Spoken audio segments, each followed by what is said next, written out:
Chapter 18. Myriad Poison Mystic Skill, 7,000-year lifespan. After the cave entrance was completely closed, Guan continued to walk along the cave passage. With the divine sense of the seventh layer in the Foundation Establishment realm, Guan walked as if it were broad daylight, without any obstacles, and the further he went, the wider the passage became, seemingly endless. Guan became even more curious about Qiong Xuanden's master. Just what kind of extraordinary person could construct such a vast underground passage? The passage twisted downward, and after traveling for dozens of miles, Guan still hadn't reached the end. He was now certain that the place beneath the stone slab was connected to this underground passage. A gust of spirit wind blew from the front of the passage, hitting Guan's face, making him feel refreshed. Light began to appear in the passage ahead, and he saw that the walls were embedded with crystals of various colors. Guan carefully sensed them, and found they were not spirit stones, which disappointed him greatly. If they had all been spirit stones, he would have struck it rich. Thinking this, Guan continued forward. He remained highly alert the entire time. Although Qiong Xuandan had always treated him well in the end, he dared not let his guard down. Remembering Qiong Xuandan's tricks with Meng Lang. What if Qiong Xuandan was acting? After walking several more miles, Guan saw that the passage ahead became very bright, and he heard the sound of water. He had reached the cave entrance. Guan cautiously made his way over. As he arrived at the entrance and looked into the underground space ahead, his eyes widened. "I really hit the jackpot," Guan murmured to himself, his eyes showing a look of astonishment. Following his gaze, he saw a vast underground space ahead, several times larger than Mystic Valley, over 100 square meters from the ground to the ceiling. A giant tree, more than 100 meters high, stood in the middle. The trunk needed more than a dozen people to embrace, and though its branches and leaves were not many, it bore lantern-like fruits that were crystal clear and emitted a blue glow. Below the tree was a lush meadow, with a 2-meter-wide underground river flowing beside it, just at the edge of the underground space, near the mountain wall. Green Vine Tree, 7th Order 245/9999/87600, 87,000 years of maximum lifespan. Nearly 10,000 years of current lifespan. Seeing this information, Guan felt an impulse to uproot the tree, but he restrained himself. According to Qiong Xuandan, this 7th Order spirit tree was the key to the underground formation. It managed the entire formation, allowing other rare herbs and treasures to grow freely. The spiritual energy gathered from these treasures would then activate the formation, replenishing the 7th Order spirit tree. Uprooting the green vine tree would mean losing a highly potent plantation field. Furthermore, this place could serve as his cave. The formation set up by Qiong Xuandan's master was extremely diverse, and cultivating and breaking through here would not draw attention. Guan glanced around and saw that the cave walls in every direction were embedded with unique stone statues, dozens of them, with special runes in between, mysterious and profound. He stepped out of the cave entrance and immediately noticed a stele standing nearby, with 4 words engraved on it: 8 Scenic Caves. After a glance, Guan continued walking into the cave. The entire way, he frantically used lifespan detection.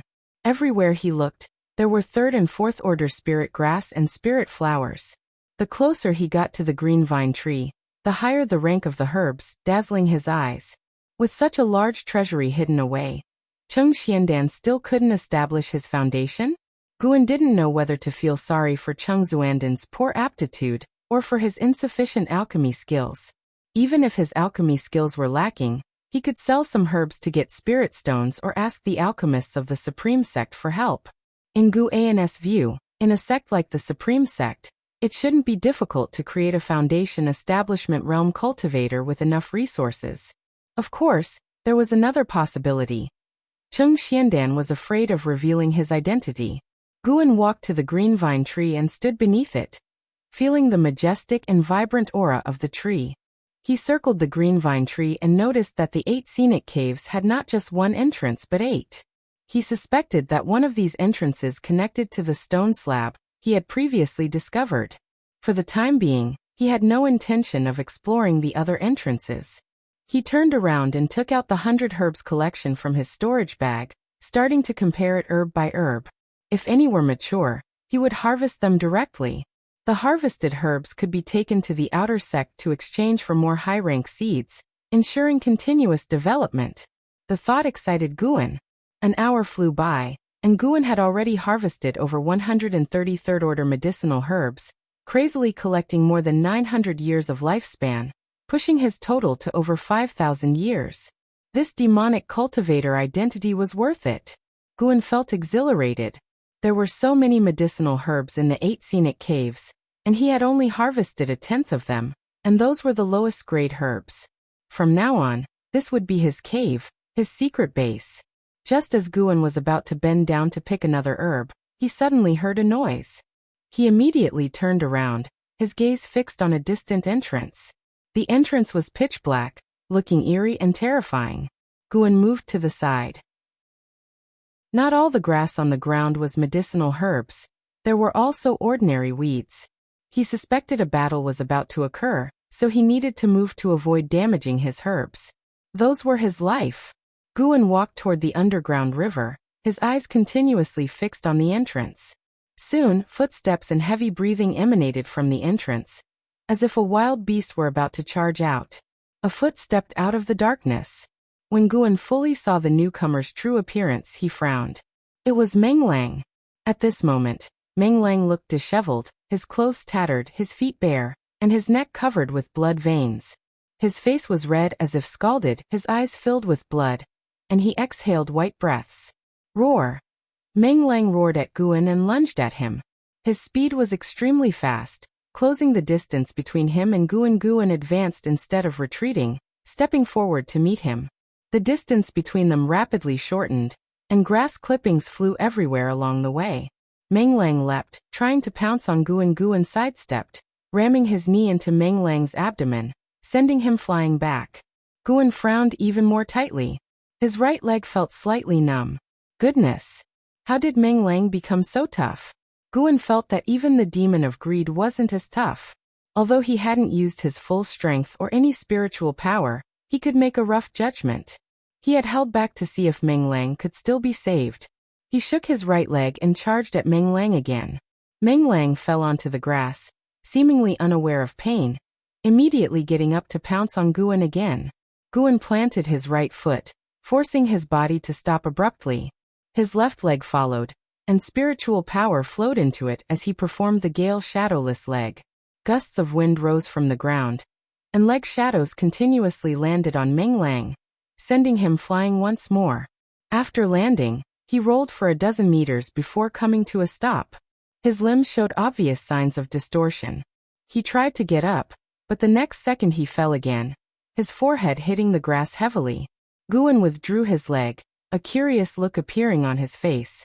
Could the effects of Cheng Xuandan's poison skill be this powerful? Meng Lang had only reached the first order, but had such a formidable physique, comparable to the demon of greed. How could Cheng Xuandan possibly compare to the great cultivator behind the demon of greed? Guan grew more certain that Cheng Xuandan had hidden some things, likely related to his master. He walked up to Meng Lang and looked down at his demonic, monstrous body, hesitating on how to deal with him. He's already dead, so why should I care about his identity in life? Guan's eyes flickered as grass clippings and dust around his feet began to slowly swirl, indicating that he was cultivating energy. At that moment, Guan saw the corner of a book poking out from Meng Lang's chest. He immediately reached out, using spiritual power to pull it through the air, the book flying into his hand swiftly. Myriad Poison Mystic Skill. Guan read softly, flipping through it quickly. It was a cultivation technique, but it was incomplete, with the last page showing a clear content break.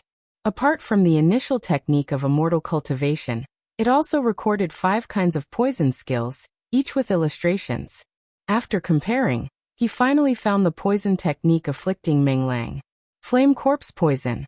The one afflicted, nourished by flame energy, with a body as tough as deep rock and immense strength. No cure, no way to dissolve it, till the body shatters into pieces. After finishing reading, Guan couldn't help but look at Meng Lang, his eyes showing sympathy. How pitiful. The Myriad Poison Mystic skill recorded a method to restrain the Flame Corpse poison. Just cover the 7 orifices of the afflicted. preventing the poison worm from consuming spiritual energy, making the poison worm fall into a false death state, unable to act. He immediately used soil to seal Menglang's 7 orifices, then stood up and looked at the cave entrance from which Menglang had come. He didn't explore it immediately. Instead, he put the Myriad poison mystic skill into his storage bag and turned around to continue harvesting herbs. Even if Cheng Xuandan's master was still alive, since the other didn't act against him, a Qi cultivation realm cultivator, they either had no killing intent or couldn't move. In that case, why alert the enemy? The longer time passed, the more advantageous it was for Guan. After an hour, satisfied, Guan left the 8 scenic caves. His lifespan had reached an astonishing 7,000 years. He had harvested all the third-order medicinal herbs he could. Next, he would plant new seeds. When the new seeds matured, many years would have passed again. After the third-order herbs, it would be time to harvest the fourth-order ones. To prevent the ecological damage of the formation, Guan didn't harvest all the mature medicinal herbs at once. He collected some and planted some, ensuring continuous and effective sustainable development. Moreover, medicinal herbs, even if mature, could be left to grow. The longer they lived, the more lifespan he could take from them. Naturally, there was a critical point among this, and Guan was still observing it. Early the next morning, the new master of Mystic Valley, Guan, stepped out of his room and immediately urged his junior brothers to come out. After hearing Xiaochuan's response, he walked toward Yilan's courtyard. "Junior sister, time to come out," Guan called. "Okay, senior brother." Yilan responded quickly, more active than the junior brothers. Soon, everyone stood before Guan. Guan glanced at them and smiled. "Congratulations, you are going to be uncles. I will recruit new servant disciples who will be my disciples and your nephews." At these words, everyone became excited, talking about the future. No one mentioned Cheng Xiandan. It was not because they were heartless, but because they had agreed privately not to mention Cheng Xiandan for the next month. Guan offered some encouragement, then began to lead his junior brothers and sisters in morning exercises to stretch their muscles. Afterward, he would go to the 8 scenic caves to plant flowers and herbs. Life was about to get busy. Chapter 19 Lifespan Barrier, Breaking Through to the Core Formation Realm. In the 8 scenic caves, the glow of the green vine tree's fruit reflected off the cave walls, and the shimmering light of the underground river was also mirrored on the walls, creating a tranquil and beautiful grotto heaven.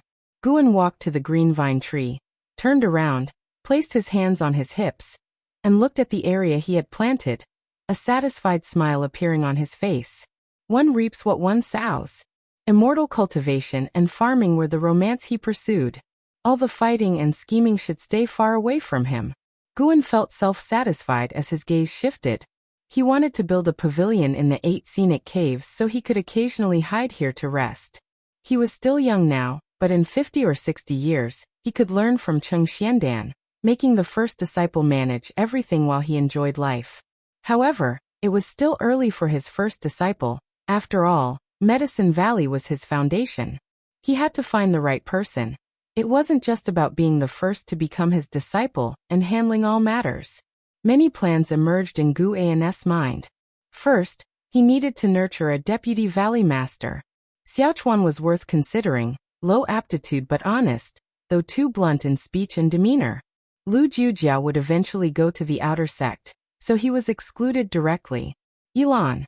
No, better to send her away early to avoid ruining his Taoist heart. As for Wuxia, let's see. Still need to recruit more disciples. Guan thought as he looked up. He was very curious about the green vine tree's fruit. Some natural treasures were fruit-shaped, but picking the green vine tree's fruit individually, would it extend his lifespan? He decided to act on his thoughts. With a leap, Guan raised his hand to grab a fruit and pulled it down. He landed on the grass and then appraised the fruit in his hand, which was as large as a pumpkin. He estimated it weighed 7 or 8 pounds. Guan took out a piece of spirit protection paper from his storage bag and wrapped it around the long stem at the top of the fruit to prevent spiritual energy leakage and nutrient loss. These were valuable. After about 10 breaths, a line of text appeared before his eyes. You have successfully extracted 85 years of life from the green vine fruit, 6th tier. Wonderful. 85 years of life. Guan's eyes changed as he looked at the green vine tree. This was a money tree. Absolutely must not uproot it. It must be nurtured well and revered in the future. Guan became excited. He tossed the green vine fruit into his storage bag and counted the fruits on the tree. There were 16 fruits as large as the one he had just picked. The smaller ones couldn't be touched. He began to take action immediately. Some of the green vine fruits were very high up, requiring him to climb the tree. At that moment, he craved the sword control technique immensely. Foundation Establishment Realm cultivators couldn't fly in the sky directly, and he had no other flying or levitation means. After a long struggle, Guan finally managed to pick all 16 green vine fruits, gaining a total of 1,360 years of life. His total lifespan reached 8,400 years, getting closer and closer to the 10,000-year mark. Enough! All in one go. After reaching 10,000 years, he could improve his cultivation, explore the other 7 cave entrances. Once everything was clear, eliminate all potential dangers, then enjoy peace and tranquility. With a plan in mind, Guan began to implement it. The 8 scenic caves were abundant with medicinal herbs. He focused on his attribute panel while picking, stopping once he accumulated 10,000 years of life. An hour later, a prompt appeared before Guan's eyes. Your lifespan has surpassed 10,000 years for the first time, unlocking the lifespan barrier function. Lifespan barrier consumes lifespan to activate a barrier that shields from all prying, perception, and deduction. The consumed lifespan corresponds to your cultivation level and the required spiritual energy. Lifespan barrier? Seeing the words consumes lifespan, Guan frowned. Wasn't this taking his life? But after reading the explanation, he was thrilled. Breaking through the Foundation Establishment realm had already caused a big commotion. What if he broke through to higher realms? Over time, the Supreme Sect would be alarmed. Guan had worried about this. Now he wasn't afraid. This function was too useful. I like it. Guan laughed as he walked toward the cave entrance. After breaking through to the core formation realm, he would explore the other cave entrances. Although the 8 scenic caves had formations, potential dangers might still exist within the caves, so he decided to break through outside, just to test the lifespan barrier. No matter what was hidden, he wasn't scared. Returning to Medicine Valley, it was already late at night. He had moved to the pavilion where Cheng Xiandan had lived. It still housed numerous secret books, elixir records, and rare books. He would read them all eventually. After entering the room, Guan approached a wooden cabinet. This cabinet was made from special wood that could retain the spiritual energy of natural treasures as much as possible, which Cheng Xiandan had mentioned before. There were several such cabinets. He placed all the green vine fruits into the cabinet. Suddenly, he thought of something, took out one green vine fruit, and placed it on the table. Sitting at the table, he pulled out the Thousand Autumn Pavilion's secret history from his pocket and began to read quietly. It was well past midnight when the white spirit rat finally returned. It ran up to Guan's shoulder, its tiny eyes staring intently at the green vine fruit on the table. Guan gently picked it up and set it on the table, then waited.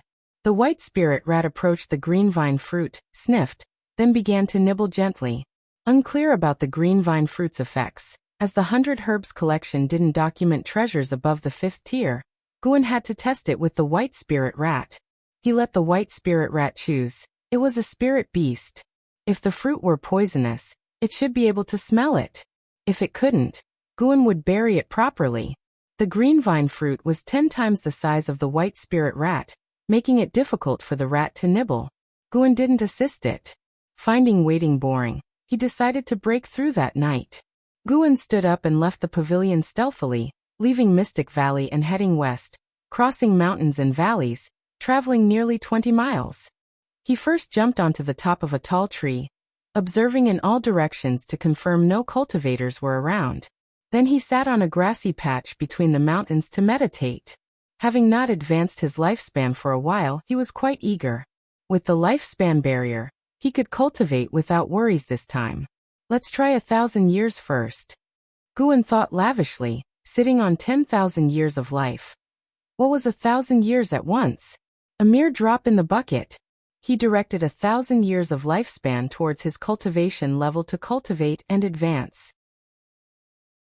You cultivated energy absorption for 30 years, breaking through to Foundation Establishment Realm 8th layer. You cultivated energy absorption for 100 years, breaking through to Foundation Establishment Realm 9th layer. You cultivated energy absorption for 150 years, forcing your way to the core formation realm with the great accomplishment in the Divine Wood Pure Yang skill, beginning tribulation crossing. But you failed to endure the minor heavenly tribulation. And the crossing failed. You cultivated energy absorption for 200 years, forcing your way to the core formation realm with the great accomplishment in the Divine Wood Pure Yang skill, beginning tribulation crossing. But you failed to endure the minor heavenly tribulation, and the crossing failed. You cultivated energy absorption for 450 years, forcing your way to the core formation realm with the great accomplishment in the Divine Wood Pure Yang skill, beginning tribulation crossing. You successfully endured the minor heavenly tribulation and formed a golden core, stepping into the core formation realm. You cultivated energy absorption for 500 years, breaking through to core formation realm 2nd layer. You cultivated energy absorption for 600 years, breaking through to core formation realm 3rd layer. You cultivated energy absorption for 720 years, breaking through to core formation realm 4th layer. You cultivated energy absorption for 850 years, breaking through to core formation realm 5th layer. You cultivated energy absorption for 1,000 years, breaking through to core formation realm 6th layer. Line after line of prompts crazily popped up before Guyen's eyes. Seeing the 6 consecutive failed tribulation crossings made Guyen almost choke. How could it be this difficult? Was tribulation crossing that hard? With the last prompt falling, Guyen's body autonomously began cultivating energy, instantly feeling the spiritual energy of nature becoming volatile. He hastily activated the lifespan barrier. Activating lifespan barrier, lifespan consumed. 0 years. This prompt hovered before his eyes, as nature's spiritual energy flowed into him. The 0 changed directly to 1. Hope the consumption isn't too high. Guyen silently prayed. As the vast spiritual energy fervently surged into his body, he felt entirely unblocked, an indescribable pleasurable sensation. This time he didn't move during the breakthrough, so he didn't feel the pain. Centered around him, the ground formed ripples of air, converging from all directions into his body. Vaguely visible was a translucent barrier, about 5 yards in diameter. Guyen looked outside the barrier. There were no wind waves outside, the flowers, grasses, and trees were very calm, apparently not affected by him. He immediately became curious. Why was there no impact? Soon he understood. With the barrier activated, he absorbed spiritual energy from the ground during cultivation. Now he was completely reassured. It didn't take long for his cultivation level to reach Foundation Establishment Realm 9th layer. And the barrier's lifespan consumption grew to 5 years, making him a bit distressed. This thing was too expensive. It reminded him of some mobile game experiences from his previous life. One word: dark. While Guyen internally complained, he suddenly noticed a bright light in the distant mountain forest. Narrowing his eyes, he vaguely saw a scene of cultivators battling. 10 miles away, above the mountain forest, Qiong swung his sword, unleashing waves of sword chi like fierce winds sweeping through the forest, scattering leaves. Liye, dressed in black, stood atop a tree, raising his sword to block. A powerful energy burst from his body, forming a faint golden bell shadow that resisted all of Qiong's sword chi. Qiong's black hair flew wildly in the wind, a sinister and arrogant smile on his face, as he laughed loudly. Liye, is this all you got? You want to fight the 4th prince? Can you even live to enter the inner sect? Liye's face was stern, glancing toward Mystic Valley. Not good. If this continued, it would alarm people in Medicine Valley. Liye didn't want to trouble Guyen and others, so he immediately pushed his sword, dispersing the sword chi, then flew in the direction opposite to Mystic Valley. Qiong chased closely, and the two rode their swords, quickly disappearing into the night sky. Guyen, within the lifespan barrier, couldn't clearly see the battling cultivators in the distance. But luckily those lights disappeared. He didn't dare relax.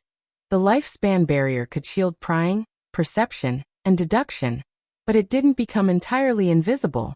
What if someone stumbled in by chance? Time passed quickly in Guan's anxious state. He began to form the golden core within his body. As the barrier consumed over 50 years of lifespan, he successfully formed the golden core. Although the barrier consumed a lot, it was within Guan's acceptable range. Before starting, he worried this thing might be too much, draining him dry at once. Now his worries were gone. Another thought emerged. 1,000 years to reach Core Formation Realm 6th layer. Should he continue? Chapter 20.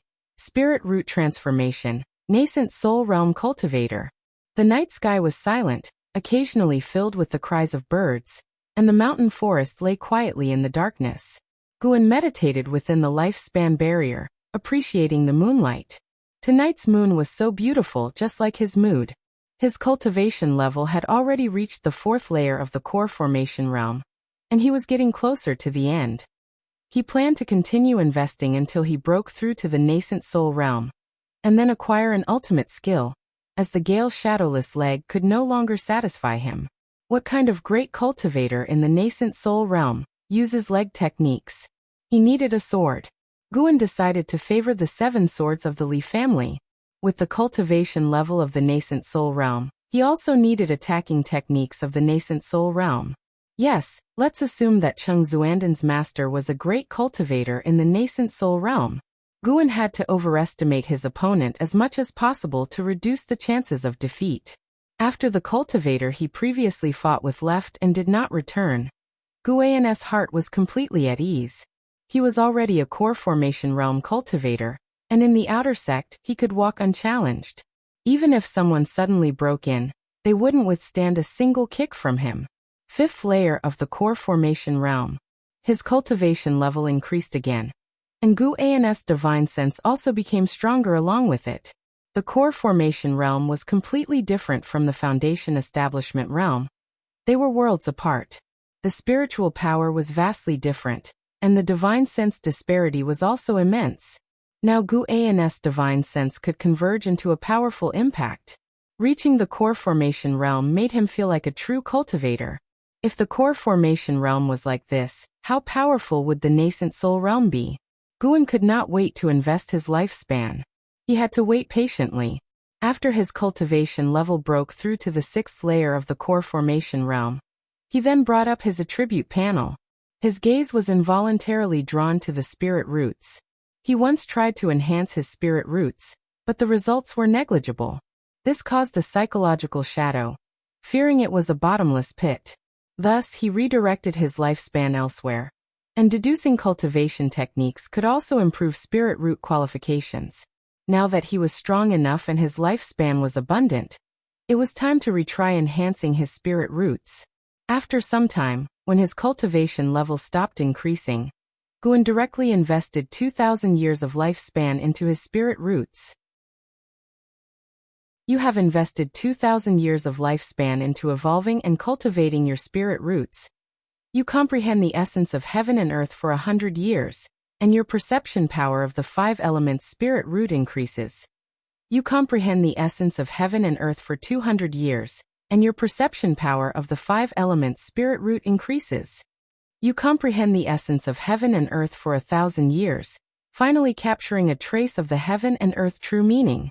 Your spirit roots are cleansed by heaven and earth, and the qualifications of your 5 elements spirit root start to transform, with the wood spirit root being the most prominent. You comprehend the essence of heaven and earth for 1,200 years, and your perception power of the 5 elements spirit root increases. You comprehend the essence of heaven and earth for 2,000 years, finally capturing a trace of the heaven and earth true meaning. At the same time, you understand the earth's river veins. Your spirit roots are cleansed by heaven and earth, and the qualifications of your 5 elements spirit root start to transform. The qualifications of your 5 elements spirit root all transform into top-tier mortal qualifications, with the wood spirit root and earth spirit root being the most prominent. One line after another of prompts appeared before Guan. Seeing the earlier prompts about the 5 elements, his heart started to bleed. He was careless. As expected, this thing was a bottomless pit. Seeing the final prompt, where all 5 elements spirit root reached top-tier qualification, improved his mood, yet he still felt heartache. After all, previously understanding the divine wood pure yang skill had already elevated his wood spirit root to top-tier qualification. He could not think like this. He ought to consider that the divine wood pure yang skill took 1,000 years to elevate one spirit root to top-tier qualification. To elevate all 5 spirit roots to top-tier qualification, it would have taken at least 5,000 years. So the question was, why did he not cultivate techniques of the other 4 elements? One had to try to walk the most perfect path. As Guan reflected on himself, the earth spirit energy surged again. This time it was not to enhance his cultivation level, but to temper his muscles and bones. Pain. Guan felt an unprecedented pain, forcing him to grit his teeth and endure. To divert his attention, he began to think about the attribute panel. It seemed spirit root qualifications were the hardest to improve, which made sense. Spirit root qualifications were akin to the limit of one's lifespan, while cultivation level was the current lifespan. Breaking the limit was the hardest. Efforts made postnatally would never be as difficult as breaking through the predetermined fate. This was why the Supreme Sect treated geniuses with such reverence. Dual spirit roots like Ji Xiaoyu were far more important to the Supreme Sect than a single core formation realm cultivator. For ordinary people, the fewer spirit roots they had, the higher the qualification. If one's total talent value was 100, dual spirit roots could each have 50, but if it was 5 elements spirit root, each root's talent value would only be 20, and being well-rounded sometimes meant being average. Guan's situation was now different. By improving his spirit root qualifications, he was effectively raising his talent value from 100 upward. Unfortunately, spirit root attributes could not be individually invested to enhance cultivation. Now the other spirit roots were not very helpful for his cultivation of divine wood pure yang skill. Thus his cultivation speed increased somewhat, but not significantly. However, he noticed the prefix mortal before top-tier qualifications in the prompts. Could there be holy body and spirit body as well? Lost in these thoughts, Guan noticed the consumption speed of the lifespan barrier starting to slow. From the moment he began his breakthrough until now, he had already consumed 134 years of lifespan. As his spirit root qualifications continued to improve, Guan felt the myriad of spiritual energies grow clearer, altering his perception of the entire world. The pain was being replaced by a sense of wonder. Some time passed. Guan's body stopped absorbing spiritual energy. The 5 elements spirit root in his attribute panel changed to top-tier 5 elements spirit root. Instead of getting up, he invested 2,000 years of lifespan into his cultivation. The shadow of a failed tribulation weighed on him, so he decided to go all out. If he invested 1,000 years into his cultivation and got stuck at the 9th layer of the core formation realm, he would surely be vomiting blood. This was a real possibility. After failing a tribulation, it would take 50 years to attempt again. In reality, failing a tribulation meant either death or severe injury, and recovering from injuries definitely took time. Moreover, the heavenly tribulation for the Nascent Soul Realm must be even harder. The number of failures would likely be numerous. Begin. You practiced Qi absorption for 100 years, and your cultivation broke through to the 7th layer of the core formation realm. You practiced Qi absorption for 200 years, and your cultivation broke through to the 8th layer of the core formation realm. You practiced Qi absorption for 300 years, and your cultivation broke through to the 9th layer of the core formation realm. You practiced Qi absorption for 400 years, and with great mastery of the divine wood pure yang skill, you forcefully impacted the Nascent Soul Realm and began your tribulation. You did not survive the 3 profound heavenly tribulations and failed the tribulation. You practiced Qi absorption for 1,500 years, and with great mastery of the divine wood pure yang skill, you forcefully impacted the Nascent Soul Realm and began your tribulation. You did not survive the 3 profound heavenly tribulations and failed the tribulation. You practiced Qi absorption for 1,600 years, and with great mastery of the divine wood pure yang skill, you forcefully impacted the Nascent Soul Realm and began your tribulation. You finally survived the 3 profound heavenly tribulations, succeeded in your tribulation, and were promoted to the Nascent Soul Realm. You practiced Qi absorption for 1800 years, and your cultivation broke through to the 2nd layer of the Nascent Soul Realm. You practiced Qi absorption for 2000 years, and your cultivation broke through to the 3rd layer of the Nascent Soul Realm. Damn. Failed 12 times. When Guan saw that he had failed the tribulation 6 times, his heart sank. By the time he failed 10 times, he was seeing blackness in front of his eyes. Luckily, he finally succeeded in breaking through to the Nascent Soul Realm. Was the Nascent Soul Realm truly so difficult to break through? Guan thought, collapsing mentally. He realized why the lifespan consumed by evolutionary cultivation was larger than the actual consumption. Evolutionary cultivation was equivalent to naked cultivation. Normal cultivation would involve taking elixirs and using formations to gather spiritual energy, which could help with tribulations. Not to mention the mystical effects of rare treasures. Once again, the spiritual energy in the world surged madly, and the consumption rate of the lifespan barrier increased. Guan calmed his heart and began to enjoy the enhancement of his cultivation. The rising sun shone over the mortal world, and Mystic Valley gradually brightened. Guan stood atop the mountain, overlooking the autumnal forest. His robe fluttered, and the sunlight bathed him, as if he could ascend to become immortal at any moment. He had already condensed the nascent soul, becoming a true Nascent Soul Realm cultivator. To reward himself, he elevated his surface cultivation level by 1 layer, reaching the 4th layer of the energy cultivation realm. In the future, he would raise it by 1 layer each year, stopping at the 9th layer of the energy cultivation realm, so he would not be summoned away. Unable to resist, he brought up his attribute panel to check again. Name: Guan. Lifespan: 22/4502. Spirit Root. Top tier 5 elements. Spirit Root, Wood and Earth attributes more prominent. Can invest lifespan for evolutionary cultivation. Cultivation: 3rd layer of the Nascent Soul Realm. Can invest lifespan for evolutionary cultivation. Techniques: Fire Control Art Unlearned. Divine Wood Pure Yang Skill, Mastery. Dragon Strength Divine Primordial Skill, Mastery. Alchemy Initial Insight. Can invest lifespan for evolutionary cultivation. Ultimate Skills: Gale Shadowless Leg Accomplished. 7 Swords of the Leaf Family, Unlearned. 8 Directions Step Unlearned. Can invest lifespan for evolutionary cultivation. Guan then planned to favor the 7 Swords of the Leaf Family again, then continue to save his lifespan, amassing up to the 100,000 mark before using it. For now, he needed to rest for a few days to calm his excited heart. With his Nascent Soul Realm cultivation, he could indeed go to the Supreme Sect to obtain a decent position and treatment, but when he thought of the Supreme Sect sending him to slay demons, combat the demon path, and the potential for internal conflicts, he calmed his wandering thoughts. Stay true to your original aspiration to achieve the ultimate result. Nobody could change his mind. He planned to hole up in Mystic Valley to the end. He could occasionally seek out heavenly materials and earthly treasures, but he would never shift his focus from Mystic Valley. A higher position might accelerate the increase of his lifespan, but the danger would rise proportionally. Anyway, without enemies, why rush? Guan turned and walked down the mountain. The Nascent Soul Realm could already fly, but he chose not to. He chose to walk down the mountain instead. When he reached Medicine Valley, Xiaochuan and others gradually came out.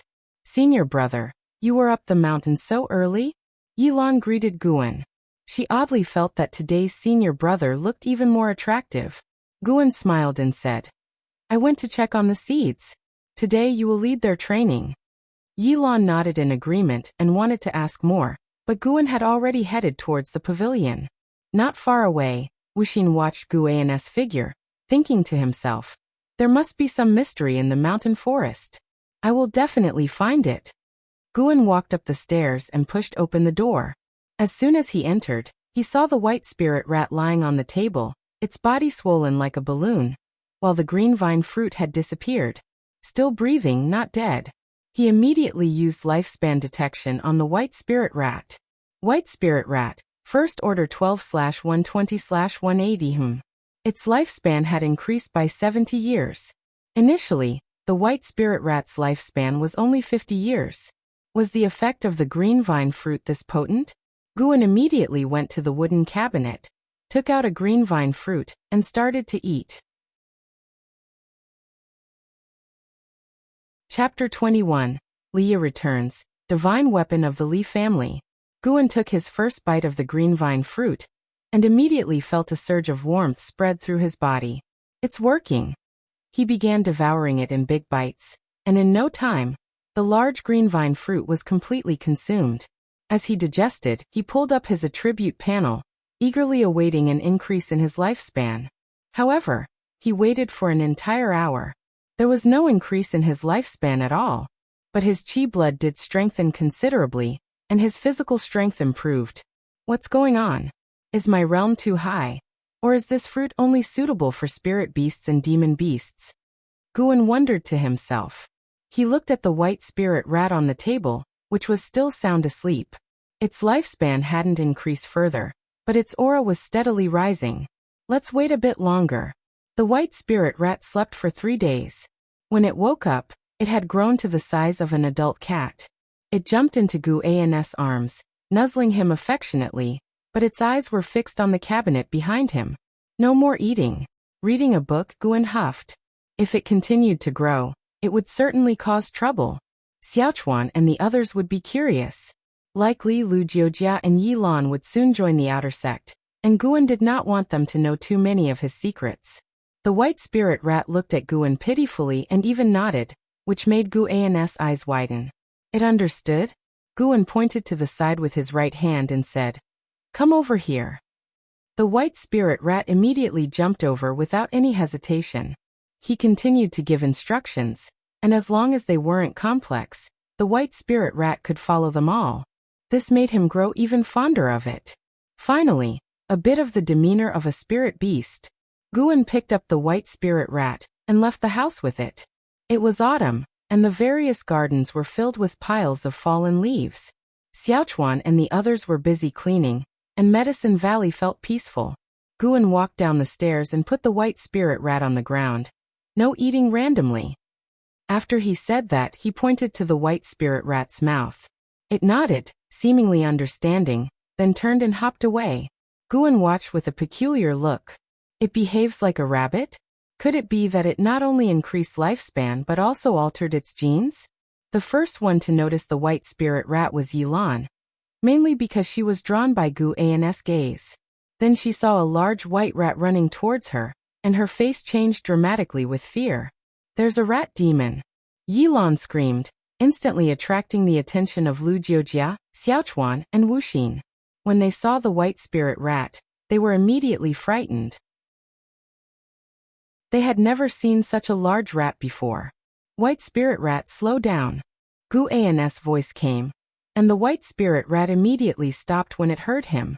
It looked back at him, then turned and headed towards the forest, its speed much slower than before. Seeing this, Yi Lan and the others put down their tools and ran over to Guan's senior brother. "Is that white spirit rat yours? How did it get so big?" "It must be another white spirit rat, right? It feels a bit clumsy with weak legs." This spirit beast's bloodline is not simple. Listening to the comments from his junior brothers and sisters, Guan just smiled and remained silent, letting them guess. Guan looked at the group and said, "In a while I plan to visit the outer sect. Who wants to come with me?" With these words, except for Wuxin, everyone else wanted to go. Great opportunity. Wuxin remained expressionless, but his heart was highly excited. After a bit of competition, Guan chose to take Yi Lan and Xiaochuan to the outer sect, setting the time for 7 days later. Why 7 days? Because he first planned to thoroughly explore the 8 scenic caves. Guan turned and looked towards the valley entrance, where a figure was walking. It was Liya. After many years, Liya had gained a bit of aged and cold sternness. His black robe fluttered in the autumn wind, and with the sword at his waist, he exuded an aloof swordsman air that was undeniable. Xiaochuan and the other 4 noticed Liya, and his presence made them tense. Anyone who came to Medicine Valley usually had a higher status than them, not to mention this person looked hard to approach. Guan assessed Liya's lifespan, and found he had already reached the 4th layer of the Foundation Establishment realm. That's remarkably quick. As expected of the first person I found with a life grid. Guan walked over immediately, followed closely by the others. Liya scanned everything in Medicine Valley. When his gaze fell on Guan, he seemed a bit dazed. Back then, Guan had always followed others. Now he could lead the other servant disciples. Indeed, things had changed. Guan came up to him, cupped his hands and smiled. Brotherly, long time no see. Injured. Guan could feel his chi blood was chaotic, his breathing shallow, clearly suffering from internal injuries. Liya smiled and said, It's been many years indeed. Where's Master? And where are Senior Brother and Menglang? Guan said helplessly, Master's time was up, and he passed away some time ago. After you left, Senior Brother also left the valley. As for Menglang, he went to participate in the outer sect assessment and hasn't returned. Hearing this, Liya was stunned. Xiaochuan and the others whispered among themselves, guessing Liya's identity. Previously, Menglang had often mentioned there was a member of the imperial family serving as a servant disciple here, someone he called a brother. Liya sighed. So it's just you left? Guan asked. Want to sit in the building? Liya nodded. He came back mainly to revisit the old place and also to heal. Only here did he feel safe. Guan led Liya to the pavilion while signaling the others to continue cleaning the fallen leaves. Upon reaching the Valley Master's pavilion, as Liya stepped onto the stairs, emotions surged within him, and he couldn't help but start coughing, his face turning pale. Walking in front, Guan's expression changed slightly. He felt a faint soul wave from Liya. Good heavens! Does this guy have an old grandfather spirit with him? Guan turned his head and asked with concern. Brotherly, what's wrong? Liya waved his hand. Nothing, just a bit injured. Injured? Then stay here for now. There are plenty of places to stay in Medicine Valley. Guan said immediately. Liya smiled and nodded, thinking, Gu Junior Brother is still so considerate. This time, I should help him out. The two entered the house, and Guan made Liya sit down before preparing tea for him. Liya looked around the room, his gaze quickly settling on the green vine fruit in the wooden cabinet. Over the past 3 days, Guan had stored most of the green vine fruits in his storage bag, leaving only 2 in the cabinet to prevent the white spirit rat from sneaking them. If the white spirit rat stole them, he couldn't bear to kill it, so he hid the green vine fruits instead. That fruit, Liya squinted, but he didn't look too long. His gaze soon returned to Guan. Having not seen Guan for years, he was amazed by his current air. Previously, Guan had a delicate appearance but didn't possess the striking aura he had now, much like a great cultivator from the inner sect. Calm with a touch of transcendence. If he hadn't sensed that Guan's cultivation was only in the 4th layer of the Qi cultivation realm, he would have doubted if this was the same Guan he knew. As the water boiled, Guan sat at the table and chatted with Liya. To avoid an awkward atmosphere, Guan asked about the lives of outer sect disciples, and Liya answered in detail. As an outer sect disciple, you must complete 1 outer sect bounty task per year? Guan asked curiously. Liya smiled. That's right, and it's an external task. Have you encountered demons? Almost every time we go out, the Taicang dynasty is too vast, and some places are always plagued by demons. Last year, I nearly died outside. It was a 3rd-tier demon beast, comparable to the core formation realm. My friends and I fought fiercely, resulting in 1 death and the rest of us severely injured, barely escaping. Liya answered, showing a look of fear at the end. 3rd tier? Core formation realm? Guan feigned astonishment, lifting the gloom in Liya's heart. He started to recount the specific details, and Guan listened with genuine interest, responding with fitting reactions. In truth, he was genuinely curious about Liya's experiences. After listening, he only felt one thing. Too dangerous. Luckily, I wasn't an outer sect disciple. Besides demons, you also have to watch out for other cultivators. During a treasure hunt, I clashed with disciples from another sect, entangled with them for half a month, finally killing him. But guess what then? Liya's excitement rose as he started another story. Guan guessed his dad came. Liya looked at him with surprise and shook his head. Not his dad, but close. His master came. Good heavens! Guan felt even more grateful he wasn't in the outer sect. If the outer sect was like this, how much more dangerous must the inner sect be?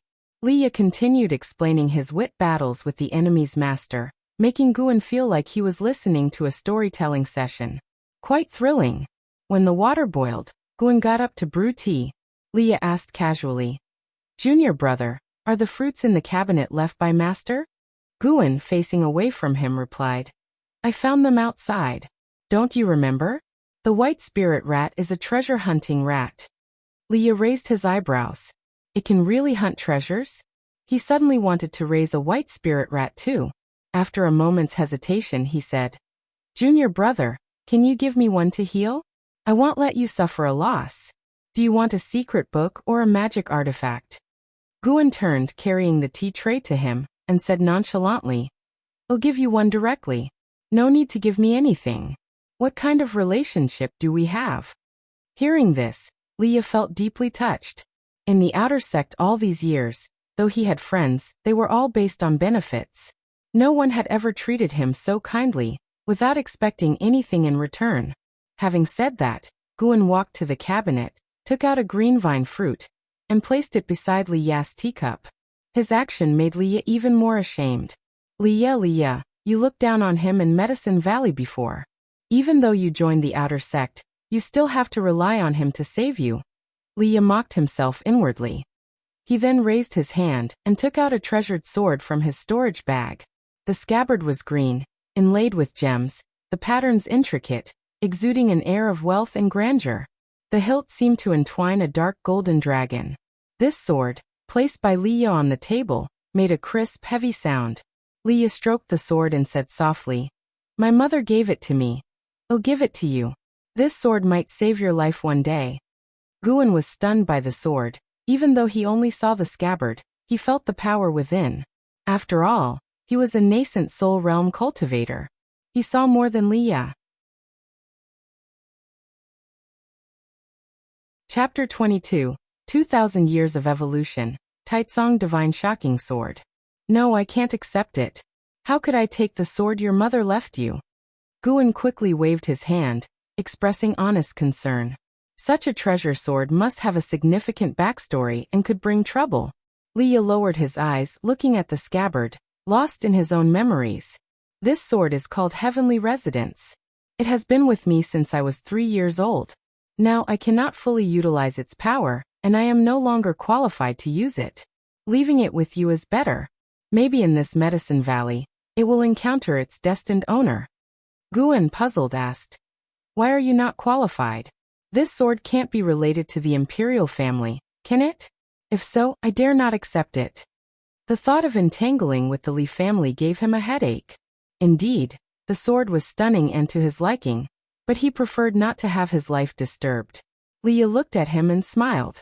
"Even if I told you, you wouldn't understand. Don't worry. This sword won't bring you trouble. The Li family wouldn't dare to seize it because it was a love token from my father to my mother. With its presence, the Li family wouldn't dare to harm you. If you ever encounter insurmountable trouble, you can take this sword and go to Changluo to find my father." How could someone of my humble status face the emperor? Don't worry. The moment Heavenly Residence appears in Changluo, my father will sense it. In short, you must accept it. Otherwise, I won't eat this fruit. Then don't eat it. Guan almost blurted out but held back. He looked again at the Heavenly Residence sword. Up to now, he didn't have a single magic artifact of his own. Cheng Xuanden's inheritance only included talisman paper, without a single sword. What is there to fear? I am a Nascent Soul Realm cultivator. If I encounter any unresolvable trouble, I can just throw the sword to the opponent. Taking a deep breath, Guan reached out to grab Heavenly Residence. The sword had some weight, and his right hand trembled as he lifted it, causing Liye to laugh heartily. "Junior brother Gu, even if your aptitude is ordinary, never forget to cultivate. You must practice the Li family's 7-sword art that I taught you," Liye earnestly advised. Guan, holding the Heavenly Residence sword with both hands, forced a smile and nodded. Boy, you still need to sharpen your insight." And so Liye settled in Medicine Valley, with Guan personally arranging a secluded courtyard for him, ensuring he was undisturbed. Seated cross-legged on the bed, with a half-eaten green vine fruit beside him, Liya performed hand seals, continuously cultivating energy for healing. A faint blue silhouette emerged from Liya's body, swirling inside the room. It was an old man with kind eyes, dressed in a slightly fluttering robe, exuding an aura of a high-ranking enlightened being. Liya opened his eyes and asked, "Ancestor, what kind of fruit is this? Its medicinal effects are overpowering." The soul body of the old man, referred to as Ancestor, waved his hand, causing a spatial fluctuation within the room. He then stroked his beard and smiled. "It should be the green vine fruit nurtured by the holy tree of Thousand Autumn Pavilion. Even the lowest grade of green vine fruit is of the 6th rank. Consider yourself lucky." The fruit of Thousand Autumn Pavilion? So they have infiltrated this deeply. No wonder the Supreme Sect considers them a great enemy. Liya murmured. The Ancestor looked at the green vine fruit and said, "Thousand Autumn Pavilion and the Supreme Sect have held grudges for over 1,000 years. Each sect has planted countless spies within the other. Your junior brother Gu is fortunate. If not for meeting you, the green vine fruit would have brought him disaster." Liya shook his head. "It's not that he is just lucky, he is kind and righteous. Such people are always rewarded. On the contrary, I consider myself the fortunate one." The Ancestor nodded. "Indeed. In the immortal cultivation world, people like him are rare. However, you needn't feel too guilty. Giving him the heavenly residence sword holds greater significance for him than the green vine fruit." Hearing him mention the heavenly residence sword, Liya sighed. "I have failed my mother's expectations. I don't wish to contend for the throne. I only want to avenge her and then travel the world, far from courtly strife." The heavenly residence is one of the 3 emperor swords of Taicang. To fully harness its power, you must master the emperor-level sword technique. Your 9 devastating swords are only at a minor level. It would take another 100 years for you to master the emperor-level sword technique, the elder mused. Liya fell silent. The Ancestor teased.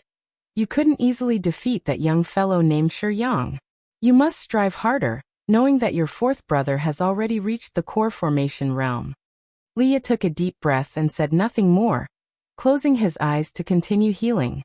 The Ancestor looked out the window. Although it was tightly shut, he could hear the laughter of Xiaochuan and the others.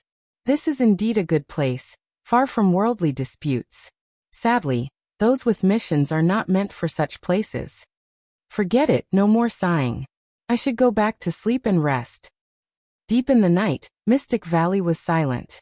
Using Dragon Strength Divine Primordial skill to conceal his energy, Guan silently left Mystic Valley, making his way to the mountain forest over 20 miles away.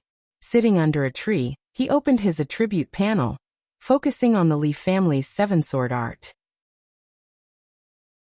How many years of lifespan should I invest? After some thought, he decided to invest more to increase his actual combat power. Then let it be 2,000 years. With this investment, he planned to conserve his lifespan for 10,000 years. He immediately chose to invest 2,000 years of lifespan. As soon as he had this thought, the first digit of his lifespan changed from 4 to 2. You have invested 2,000 years of lifespan to cultivate the Li family's 7-sword art. You have cultivated the Li family's 7-sword art for 10 years, mastering the sword art, beginning to consider more possibilities. You have cultivated the Li family's 7-sword art for 50 years, reaching the pinnacle, and your Li family's 7-sword art has elevated to the 7-sword art.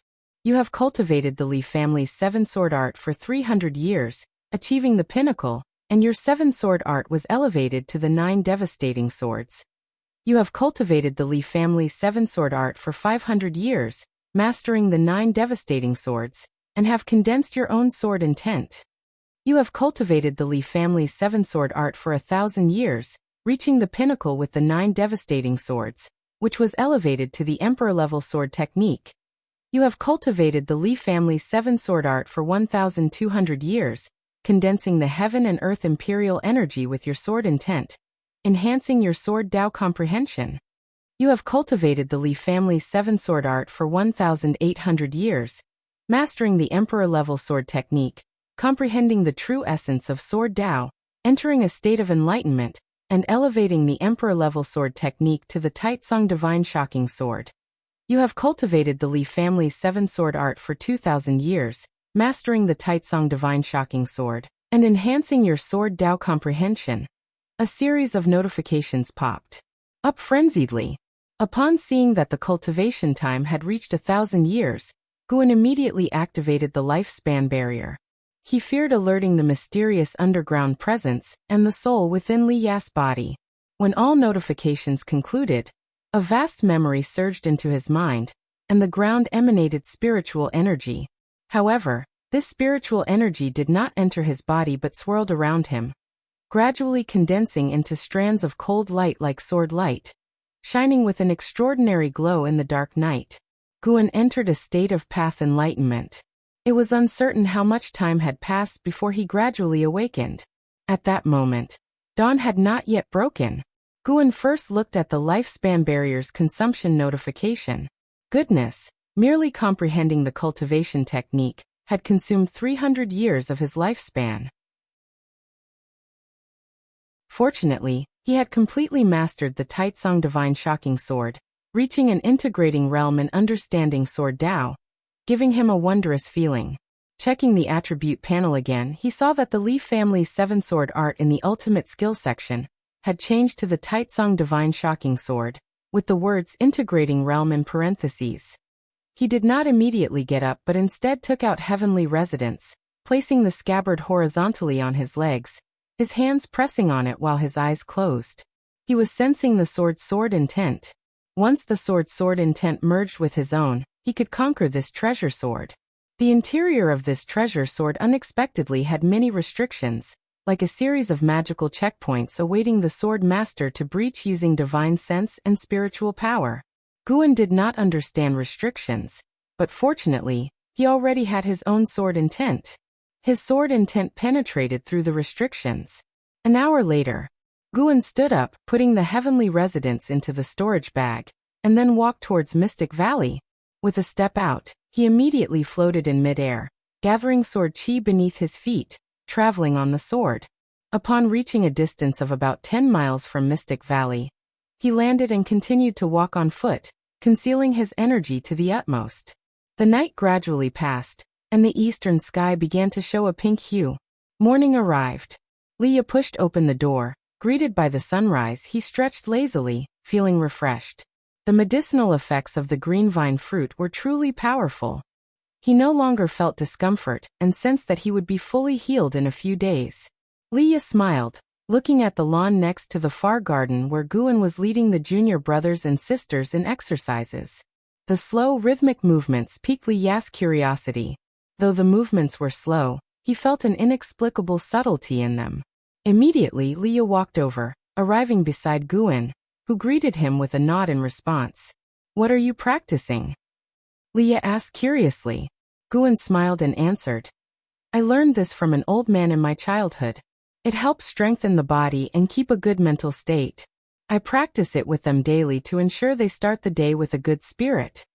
Lu Jujia complained, "Actually, I don't think it does much." Xiaochuan glared at him. "That's because your aptitude is dull." Li Ya said, "Actually, it does help, but you need to keep at it for a long time." Saying this as an outer disciple naturally made everyone believe him. Guan glanced at Li Ya, feeling that he had become more amiable, speaking so considerately. In truth, he led the junior brothers and sisters in exercises to completely shift their focus from cultivation and dreams, preventing them from ruining his plants. "After you finish practicing, I'll teach you a set of swordsmanship," Li Ya said with a smile. Xiaochuan and the others were instantly excited, thanking him profusely and calling him senior brother Li Ya one after another. Li Ya looked at Guan and said, "You join too. Now that you have a sword, you should practice more." Guan smiled and nodded. "Fine. Let me test if your Li family's 7-sword art has been practiced well." Li Ya's participation made the atmosphere more lively. Watching the junior brothers and sisters noisily chattering, he did not feel annoyed but rather delighted. It wasn't until noon that Li Ya pulled Guan into the forest. Show me your Li family 7-sword art. Once you master it, I can teach you the real swordsmanship. This Li family 7-sword art is just basic sword moves, Liya said seriously. Chapter 23 Soul-Shaking Bell, Yin-Yang Art. In the forest, Guan could not resist Li Ya's insistence and eventually performed a clumsy set of the Li family's 7 swords. Only then did he realize that pretending to be incompetent was harder than pretending to be skilled. Faced with Guan's stiff sword moves, Liya criticized him for a long time, then began patiently teaching him sword practice. Through his sword moves, Guan could judge that he was already practicing the 9 devastating swords, showing considerable talent. At least his talent in sword Dao surpassed Guan's. The second day arrived, and once again, Liya dragged Guan to practice swords. Guan couldn't bear it any longer. Brotherly, I lack the talent for sword practice, so let it go. I have only a few decades in my life. If I rigorously practiced the sword, wouldn't it be a waste? Compared to practicing swords, I prefer planting and tending flowers. Guan said helplessly, secretly urging the dragon's strength within his body, causing his eyes to turn red. Liya, holding a sword, suddenly felt a blockage in his heart. What was he doing? Repaying junior brother Guan the way he liked? Wasn't this also a form of harm? Liya couldn't help but think of his childhood when the emperor forced him to learn alongside his imperial brothers, but the things his brothers excelled at, he could never master. He sighed, walked to Guan, patted him on the shoulder, and said, Junior brother Gu, it was inconsiderate of me. I'm sorry. Guan forced a smile. It's okay, senior brother. You're thinking of me, but it's just that I'm useless, lacking in talent. The more Guan acted this way, the more guilty Liya felt. They sat down and began to chat about their first year in the valley, easing the tension of sword practice. For the next few days, Liya no longer pestered Guan to practice swords, but he would still spend an ancient hour teaching Xiaochuan and others sword practice. For Xiaochuan and the others, whose dreams had not yet been extinguished, learning swords from an outer disciple was a rare opportunity. 5 days later, Liya was preparing to leave. Guan, along with junior and senior disciples, escorted Liya to the entrance of the valley. Xiaochuan and others were reluctant. They had learned so much from Liya.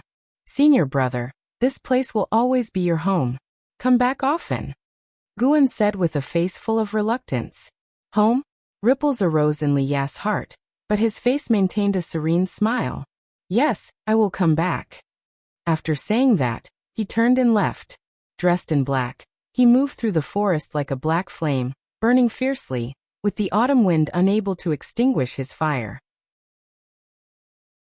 Guan sensed that he was burning with some kind of determination, possibly related to his recent injury. Only after Liya disappeared into the depths of the forest, did Guan turn his gaze back to the junior and senior disciples. He smiled and said, Cultivate well, and soon go to the outer sect to seek senior brother Li and bring honor to our mystic valley. Lu Jiojia immediately made a bold declaration, vowing to enter the outer sect. Xiaochuan said the same, though his confidence was clearly less than Lu Jujia's. Yilan was preoccupied, lost in thought. Wuxin spoke up. I won't go to the outer sect. I will stay with senior brother for a lifetime. Everyone looked at him in surprise, including Guan, this child. Guan felt touched. Had he misjudged Wuxin? Lately, Wuxin had been very well behaved, not wandering around late at night, and nothing had been stolen from Mystic Valley, so it couldn't be concluded that Wuxin had ill intent. Given this, more chores should be assigned to Wuxin in the future. Yilan felt a twinge of regret. How had Wuxin managed to say what she wanted to say first? At the same time, she realized that perhaps in her heart, senior brother was important, but not as important as pursuing immortal cultivation for longevity.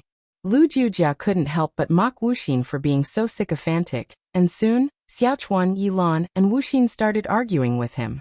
Guan led them back to the valley, but his mind was drifting towards the underground. Liya had already left. Next, he had to prepare to deal with the underground troubles. Late at night in the 8 scenic caves, Guan, holding the heavenly resident's sword scabbard, came to Menglang. Menglang, with his orifices sealed by soil, still lay on the grass. The grass around here shows signs of tampering. As expected, there's someone. Guan keenly noticed subtle changes in the grass around Meng Lang. It's hard for an ordinary cultivator to detect this. He noticed it because he specifically observed the area last time he left. He gripped the Heavenly Resident's sword, and then walked toward the cave where Meng Lang had initially emerged. Before long, he disappeared into the darkness.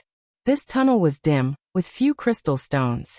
However, for the divine sense of a nascent soul realm cultivator, it posed no challenge. The cold spirit wind blew in the tunnel, ruffling Guan's robes. And his divine sense had already reached the end of the tunnel. There was a spacious cavern, not as large as the main cavern of the 8 scenic caves, but still sizable. Here stood several coffins, with a large bluish-green crystal stone embedded in the ceiling, casting an eerie glow on the frightening coffins below. Apart from the coffins, there was nothing else. Guan's divine sense immediately detected a faint sign of life inside one of the coffins. This trace of life could not escape the divine sense of a nascent soul realm cultivator. Guan did not sense any danger from this faint life force, but he remained cautious. He advanced slowly and walked for a long time before reaching the end of the tunnel. He stood at the entrance and carefully peered inside. He cautiously asked, "Is anyone there?" There was no answer, as if the cavern was devoid of anyone. Guan picked up a stone from the ground and threw it inside. With a thud, the stone hit one of the coffins. The coffin remained still, but Guan seemed frightened and his eyes widened. He instinctively stepped back, feigning a look of panic. Why hadn't there been a response yet? Continuing the act any longer would be awkward. Guan grew anxious. He did this to gauge the attitude of the presence hidden here. After all, it had not harmed him before, and he did not want to wrongly kill a good person. At least, he needed to be at peace with himself. Gritting his teeth, Guan suddenly drew his sword and rushed into the cavern, slashing wildly. With a crack, the Heavenly Resident's sword struck a coffin lid and got stuck. As he pulled it with force, his body staggered back a few steps due to the inertia. Pooha! A soft laugh echoed, sounding particularly sharp in the cavern. Goosebumps nearly rose on Guan's skin. It was a woman's voice, sounding eerily like a female ghost laughing. He nervously scanned the surroundings, holding the Heavenly Resident's sword, his body turning in circles constantly, afraid that demons or ghosts might suddenly charge at him. "Boy, are you Qing Xuanden's disciple?" That mysterious female voice spoke again, her alluring tone making one's imagination run wild. Guan quickly replied, "Yes, Senior. Qing Xuandan is my master. Who are you and why are you here?" "Those who are here are naturally your martial master. Qing Xuandan is my disciple. Since you entered, it means his time is up, correct?" The mysterious female voice ceased laughing and spoke with a hint of melancholy. Guan replied, "So you are my martial master. Nice to meet you, martial master." Master's life indeed came to an end. He said that he wanted to emulate you, seeking a place unknown to others to face the end of his life. The cavern fell into silence. Guan remained vigilant. If the other side wanted to attack him, no matter how he was related, he would show no mercy. The Heavenly Resident's sword in his hand had not yet been stained with blood. After a long while, just as Guan was about to speak, the other voice spoke again. "Did Qing Xuandan tell you my identity?" Guan whispered. "Master told me everything. You come from the Thousand Autumn Pavilion. He also told me to be ready to assist someone from the Thousand Autumn Pavilion at any time. You seem timid and cowardly, cautious as you entered. You must not be here willingly, only finding out about all this after he passed the position of Valley Master to you?" The voice teased. Guan sighed, revealing his helplessness. This time, he wasn't acting. He genuinely felt helpless. "Since you have already become his disciple, you are also my disciple's disciple. Guard here for 10 more years. After 10 years, I will leave Supreme Sect and not bring you any trouble." After hearing this, Guan couldn't help but ask, "May I ask the martial master's name?" "My surname is Jiang, given name Qiong. As for my title in the immortal cultivation world, it's better not to mention it." Jiang Qiong? The name sounded pleasant enough, though who knows how many years she had lived.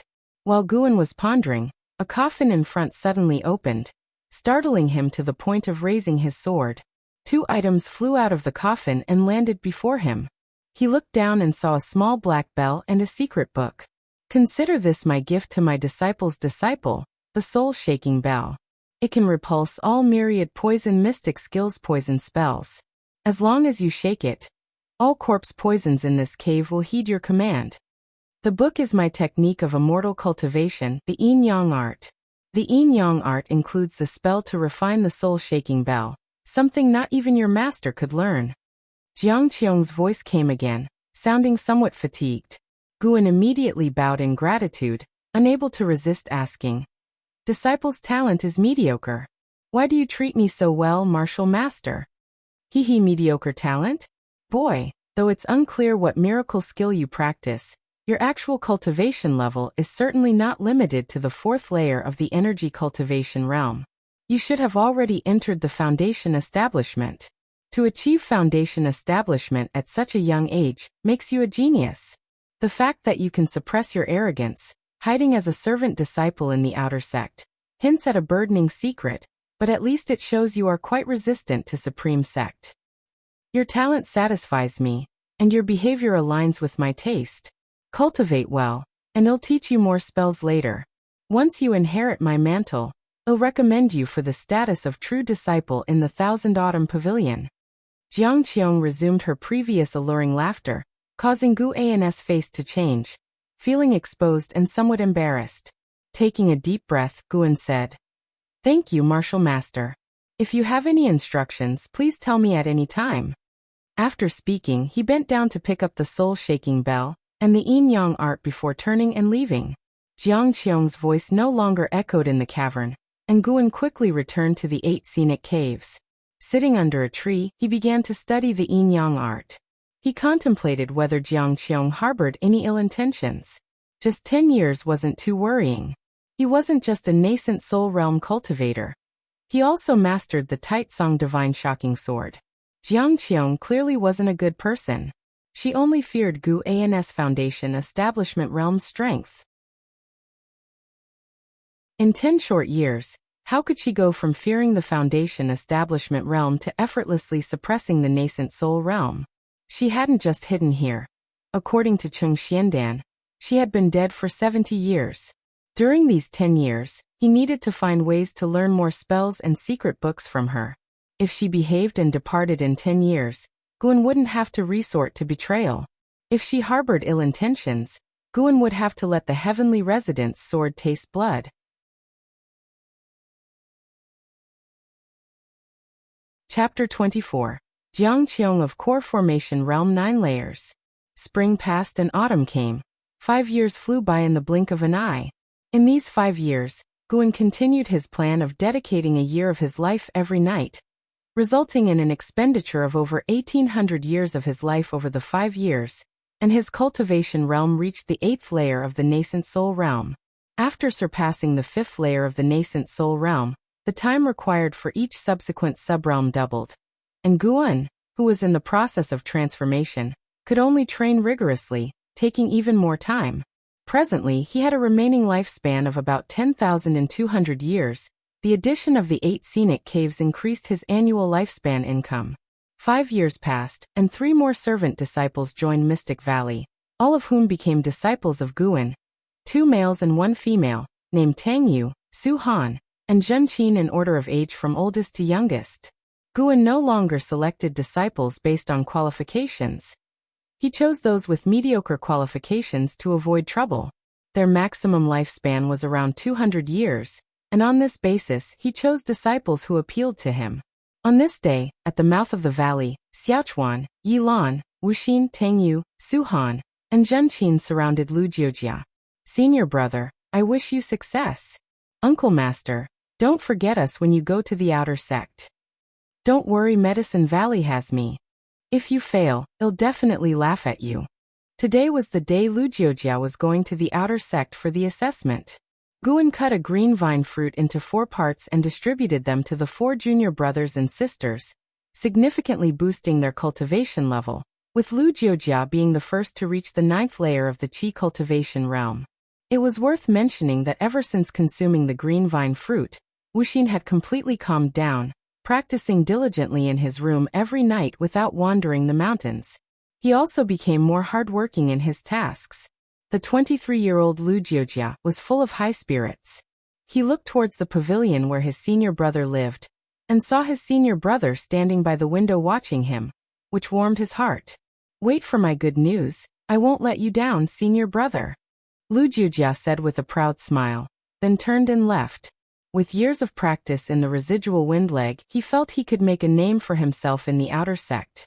Guan, dressed in a white-bottomed black robe, watched Lu Jiojia leave from afar, with mixed emotions in his heart. He couldn't tell whether it was relief or reluctance, perhaps both. "I'm only 27 and already feeling so emotional. What will happen when I'm 200, 2000, or even 20,000 years old?" Guan laughed self-deprecatingly. He turned and walked to the table, sat down, picked up the Green Hero Travelogue, and continued to savor it. This Green Hero Travelogue was published last year, and in his opinion, it was a peak masterpiece. The author's skills in writing about fleeting emotions had reached the transformation realm. An ancient hour later, Wuxia came to visit. At 21, he was still dressed as a monk. Guan often teased him as a handsome monk Tang, especially after Guan had specially ordered a monk robe for him from the outer sect, enhancing his charm even more. "Senior brother, I have finished watering the garden on the mountain. Is there anything else you need today?" Wuxia softly asked as he walked to Guan's side. Casting a glance at the Green Hero Travelogue, his fair face instantly turned red. Without raising his eyes, Guan said, "There's nothing else, you can go practice now." Wuxia walked to the opposite side of the table but did not leave, looking hesitant. Guan glanced at him and asked, "Is there something else?" In his black robe, he already had the oppressive aura of a superior. In recent years, Medicine Valley's harvest was good, and he, without a private fund, bought new clothes for everyone in Medicine Valley, making them no longer look like servant disciples. Wuxia gritted his teeth and said, "Senior brother, to be honest, with my qualifications, I can never join the outer sect. I truly wish to accompany you in the Medicine Valley for the rest of my life." Guan put down the Green Hero Travelogue and studied him carefully. Isn't this just one meaning behind his words? He wanted to progress. Guan frowned with a look of difficulty. Seeing his expression, Wuxia became anxious and directly knelt down. "Senior brother, what's missing in me? I work harder and am more obedient than them, yet they all want to go to the outer sect, but I don't," Wuxia said excitedly, his eyes turning red. Guan noticed that he had activated some cultivation technique, causing his chi blood to surge. "You brat, are you trying to imitate me?" Guan said earnestly. "Wuxia, in my heart, there is no one better or worse, like the green vine fruit, I split it equally among you. But the position of the chief disciple is very important, even representing the next valley master. Although I am a servant disciple, my treatment is not inferior to that of ordinary outer sect disciples. I must repay the sect's kindness. You seem to be hiding something from me, of course. Everyone has their unspeakable reasons. I don't want to ask more. You will always be my junior brother, but the position of the chief disciple," he sighed at the end, showing a helpless expression. Wuxia was stunned, not expecting that his actions from years ago had been noticed by senior brother early on. His first reaction was panic, followed by moving emotion. That nighttime intelligence probe took place 5 years ago, yet senior brother had tolerated him for 5 years. What does that mean? Senior brother truly considered him as one of his own. Putting himself in senior brother's shoes, Wuxia felt that if he were in senior brother's place, he would have severely punished such a junior brother long ago. Wuxia felt more and more ashamed the more he thought. He really couldn't act anymore. "Senior brother, actually," Wuxia gritted his teeth, seeming to make a huge decision. "Actually, I come from the Thousand Autumn Pavilion. My father is one of the 72 pavilion masters of the Thousand Autumn Pavilion. I am dull-witted and constantly bullied by my brothers and sisters, so I escaped. The reason I wandered around during those nights was because I heard about senior brother Li Ya's deeds. I wanted to see if there was any opportunity to prove myself to my father in the future, but I have given up now. I can't compare to my brothers and sisters, or even to Lu Jujia. Wuxin said in one breath, lowering his head. Not daring to look at Guan's face showed shock and disbelief. Hearing senior brother's trembling voice, Wuxin felt even more ashamed, pressing his forehead tightly to the ground. Guan truly hadn't expected Wuxin to be from the Thousand Autumn Pavilion. What is this? Might as well call it the Thousand Autumn Valley instead of the Mystic Valley. Guan secretly spread his divine sense, forming an invisible barrier to prevent eavesdropping. He was silent for a while, then heavily sighed and said, "Forget it, stand up and talk first." Tense and uneasy, Wuxin breathed a sigh of relief. Wuxin stood up and saw the complex expression on Guan's face, feeling even more moved. Indeed, senior brother truly cared for him.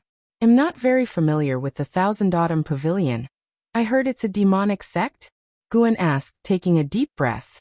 Wuxin nodded and said, "Indeed it is, and the most evil demonic sect, skilled in corpse path, poison skills, soul capturing and poison creatures. I couldn't stay there, so I escaped." "Will your father come looking for you? I have to consider other disciples." Guan asked worriedly. Wuxin quickly waved his hand. "He would never look for me, he would rather I was dead. I am his greatest humiliation." Hearing this, Guan's face relaxed a bit, sternly scolding. "Wuxin, I won't allow you to belittle yourself like this. How can a person's worth be judged solely by their cultivation level?" Wuxin scratched his head and said with a silly laugh, "I know, but the Thousand Autumn Pavilion is a demonic sect, and people in demonic sects are not normal." Guan nodded, as if remembering something, and asked, "By the way, have you heard of the name Qiong in the Thousand Autumn Pavilion?" Qiong. Wuxin was taken aback, frowning in thought. After a few breaths, he suddenly recalled and said, "I remember, she was the top genius of the Thousand Autumn Pavilion 100 years ago and the daughter of the second pavilion master, but she has fallen for many years. I heard my father mention her when I was young. He even wanted my elder brother to marry Qiong." Hearing this, Guan couldn't help but ask curiously, "How old is your father?" Wuxin replied, "Almost 500 years old, with over 100 children, so he wouldn't care even if I was lost." Guan was silent. The demonic sex style is somewhat enviable. Guan asked a few more questions, but Wuxin didn't know much about Qiong. "Since you have confessed your origins, I will train you to be the chief disciple. If the chief disciple position of a valley can bring back a lost demonic cultivator, it can be considered a merit. But for now, you cannot reveal this to anyone. You must win over everyone in the valley with your actions," Guan said seriously. Hearing this, Wuxin was overjoyed. He was about to bow and thank Guan, but Guan continued to remind, "From now on, you cannot mention the Thousand Autumn Pavilion even one bit, not even when alone. This is the supreme sect, even self-talk might be overheard." Wuxin nodded repeatedly, following the guidance meticulously. The two brothers shifted topics and chatted about other casual matters. Wuxin felt closer to senior brother, a feeling that made him grateful, and realizing that he should have confessed to senior brother much earlier. At night, in the 8 scenic caves, Guan came to an open space by the underground river, and began planting medicinal herbs. His movements were slow. Normally, he didn't practice much but enjoyed the planting process, planting lives instead of plants. The love of farming ingrained in Wuxia people came with his soul to the immortal cultivation world. After planting, he looked at his newly developed garden with satisfaction, orderly and uniquely beautiful. "My dear disciple, come in for a moment." Qiong's melodious voice came from within a cave, and Guan immediately walked over. Over the years, Qiong often called him to help pick herbs, sometimes even for alchemy. Guan wasn't working for free, his alchemy skills improved significantly in the process. Qiong's alchemy was far superior to Zuanden's, evident even in teaching. Arriving at the cave room, it was still dimly lit, with a pill furnace half the height of a person placed in the open space. Ashes piled under the furnace. Just as Guan was about to speak, he heard a noise and looked closely, only to see a coffin in the depths start to shake. Boom! The coffin lid fell, crashing to the ground, raising a cloud of dust. Guan saw a skeletal hand, like a ghost's claw, emerge from the standing coffin. He immediately cast a lifespan detection. Qiong, Core Formation Realm 9th Layer 185/304/2490. Good heavens! A maximum lifespan close to 2,500 years. Why did the Core Formation Realm 9th Layer only have 300 years of lifespan? Could it be related to her injuries? Guan wondered, while the last trace of apprehension in his heart disappeared.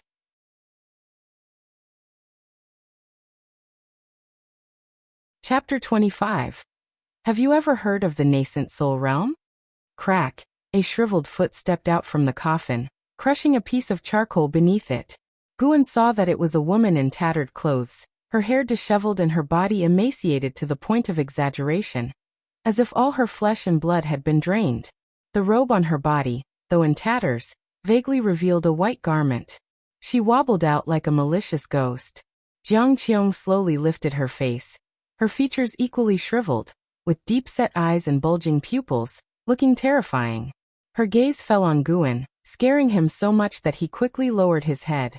Good grand disciple, thanks to your help in alchemy these past 5 years, I've recovered quickly. Qiong forced a smile, which looked even more horrifying, with foul air still spraying out from her mouth. She no longer referred to herself in the grandiose manner, but simply as I, closing the gap between them considerably. Guan forcibly held back his discomfort and said, "This is what a grand disciple should do, though I am perplexed about one thing." "Ask away." Qiong replied as she staggered toward the pill furnace. Guan watched her and asked, "Since refining elixirs can help you recover quickly, why didn't you let my master help you before?" Cheng Xiandan thought Qiong had been dead for 70 years, meaning she had been hiding here for that long, and Cheng Xiandan had never discovered she was still alive. Qiong replied with a grim smile, "Because I didn't trust him. Your master was forced to become my disciple, his heart wavers. Who knows when he might betray me? Half of the coffins in this cave are filled with his disciples." Guan remained silent. He believed Qiong was telling the truth, as Meng Lang had met such an end. Qiong sat in front of the pill furnace, waving her hand. The medicinal herbs piled nearby flew into the furnace one by one. 5 years have passed. What layer of the Foundation Establishment Realm are you at now? Qiong asked. Guan's outward cultivation level was at the 5th layer of the Qi cultivation realm, but Qiong believed he was at the Foundation Establishment Realm. Guan replied, "Almost at the 3rd layer." "Too slow. Don't slack off in your regular cultivation. When I was your age, I established my foundation at 18 and formed my core at 40. If I hadn't spent decades studying the alchemy Tao and array formations, I would have been at the Nascent Soul Realm by now. Have you heard of the Nascent Soul Realm?" Qiong absent-mindedly asked while staring at the pill furnace. Guan hurriedly nodded and said, "Those in the Nascent Soul Realm are immortals, rarely seen in the outer sect." What immortals, just stronger cultivators. When I fully recover, I'll find a place to break through to the Nascent Soul Realm. By then, you'll have a Nascent Soul Realm powerhouse backing you. Are you excited? Qiong said with a gleeful tone towards the end. Her voice sounded charming, completely at odds with her horrific image. "Thank you for your care, Master. Do you need any help?" Guan stepped forward and asked. Qiong replied, "Just watch me refine the elixir and we can chat." She patted her hand, motioning Guan to sit beside her. Guan sat down, keeping his distance while maintaining his vigilance. No matter how kind Qiong was, he would not let his guard down until she left. Meng Lang's fate served as a warning. He likely never suspected Cheng Xiandan until his death. Qiong inquired about his background, and Guan gave a brief overview of his early life, omitting his connection to the Ji family, instead saying he was born a house servant who, after discovering his spirit root, joined the Supreme Sect. After a lengthy conversation of nearly an hour, Qiong finally let Guan go, instructing him to come back for the next 3 nights, promising great rewards upon success. Guan arrived as scheduled. The 3rd night arrived. Guan sat opposite the pill furnace meditating, holding the yin-yang art, occasionally asking Qiong questions. Qiong, growing annoyed, couldn't help but scold. Are you deliberately deceiving me? How could someone so young reach the Foundation establishment realm, and yet be so dull-minded? Guan replied, feeling wronged.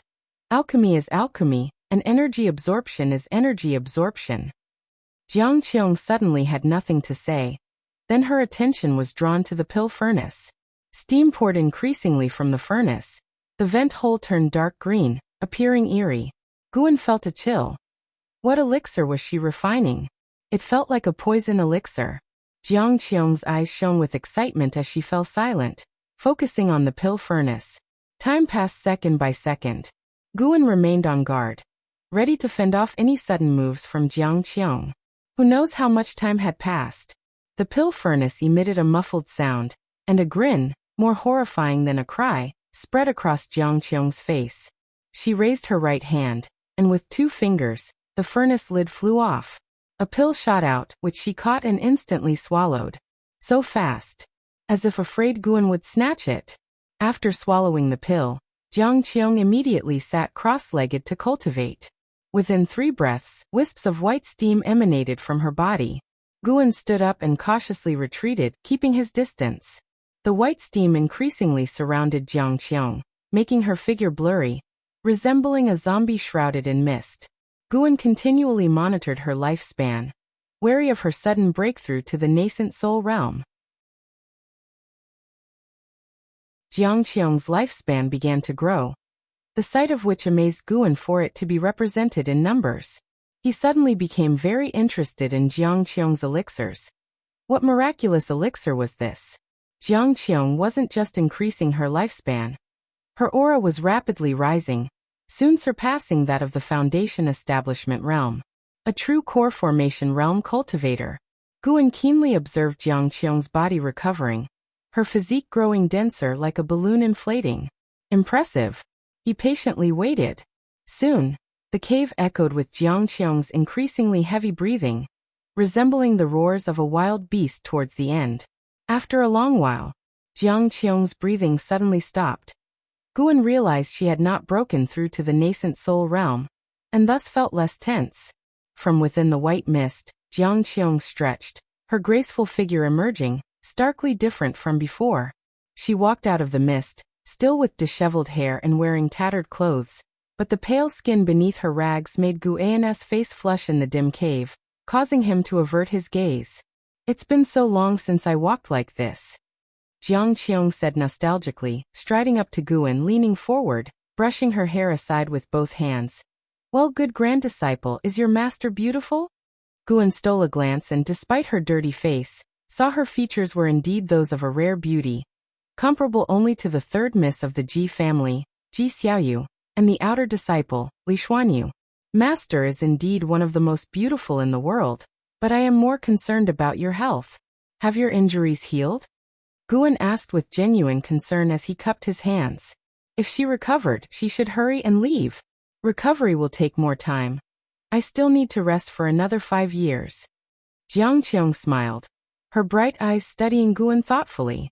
Suddenly, she struck at Guan with a palm, swift as lightning, stopping just short of his chest, the force of the wind pulling his robe backward. Qiong asked with a faint smile. Why didn't you dodge? Guan's face stiffened as he replied. I couldn't react in time. In truth, it was not so. To him, Qiong's actions were too slow. In that instant, his dragon strength could have repelled her spiritual power. She had not spared Guan's life, but rather saved herself. Qiong couldn't help but laugh, her laughter as captivating as flowers in bloom, even clutching her stomach in the end. Guan watched her laugh without interrupting. After a while, Qiong turned back to the pill furnace and said, Don't worry, I won't kill my own disciples and grand disciples. When Cheng Xiandan tried to betray me, I spared his life and even used his protection to hide within the Supreme Sect. As long as you are devoted to me, I will never forsake you. If anyone bullies you, I won't stand by. Guan couldn't help but laugh at her words. Qiong stood before the pill furnace, turning to Guan, Leave a set of new clothes. You may go now. Come back tomorrow night, and I will teach you some spells. Guan immediately took a set of his own white robes from his storage bag, gently placing them on the ground, then bowed to Qiong and took his leave. Once he disappeared into the darkness, Qiong turned around. Approaching the white robes, she raised her hand and telekinetically picked them up, inhaling their scent with a chuckle. At dawn, Guan was leading the people of Medicine Valley in exercises. Someone approached the entrance of the valley. It was Liye. Liye was still dressed in black. Compared to 5 years ago, he exuded an overwhelming aura of strength. His arrival instantly grabbed everyone's attention. "It's senior brother Liye!" Xiaochuan exclaimed in delight. Guan immediately walked toward Liye, instructing everyone to continue with their exercises. He reached Liye and was about to speak when Liye cut in first. "Let's talk upstairs." Something urgent? Guan instantly grew tense. What matter required Liye to come personally? He led Liye to the pavilion, ascending the stairs and entering the room before closing the door. Liye walked to the table. With a wave of his hand, a green vine fruit appeared on it, leaving Guan astonished. 4 years ago, the Elixir Hall in the Outer Sect acquired a green vine fruit. I bought it, but due to heavy tasks, didn't get a chance to give it to you. Liye smiled. Guan's expression turned strange. Liye asked, "What's the matter?" Feeling that he couldn't hide it, Guan cleared his throat and said, "I was the one who sold that fruit to the Elixir Hall." To avoid suspicion, he had sold it at a low price, earning praise from the Elixir Hall elder for his gratitude towards the sect. Guan, emboldened by Liye's assurance that green vine fruits were not rare in the Supreme Sect, had sold it. The Outer Sect had none, but the Inner Sect had plenty, and the Inner Sect possessed many miraculous treasures. Unexpectedly, Liye had bought it back. Liye sighed and said, "This is quite a mess. This fruit can boost chi blood, a precious natural treasure. How could you sell it? For how many spirit stones?" 20 mid-grade spirit stones. What? I paid 10 top-grade spirit stones. Liye's eyes widened. 1 top-grade spirit stone was equivalent to 100 mid-grade spirit stones. The two fell into silence simultaneously. In truth, Guan felt it wasn't a loss. Using the green vine fruit, he had forged a good friendship with Zhu Qinglu at the Elixir Hall, who had provided him many conveniences over the past 4 years. But facing Liye, he felt a bit embarrassed. Liye finally said, "Forget it, consider it our contribution to the sect. Besides this fruit, I have another matter to discuss with you."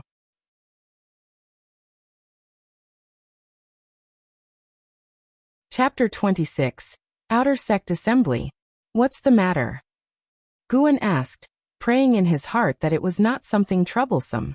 He didn't want to get involved in the conflicts of the Outer Sect. Liye smiled. "Don't you like planting? I remember you mentioned before that you helped an outer disciple manage his cave. Now there's just such an opportunity. The treatment is good. Helping for a year can earn you a mid-grade spirit stone and a bottle of spirit energy elixir." When Guan heard this, he realized what it was about and breathed a sigh of relief. As long as he could earn longevity, he wouldn't refuse. After all, he didn't practice much daily and had plenty of time.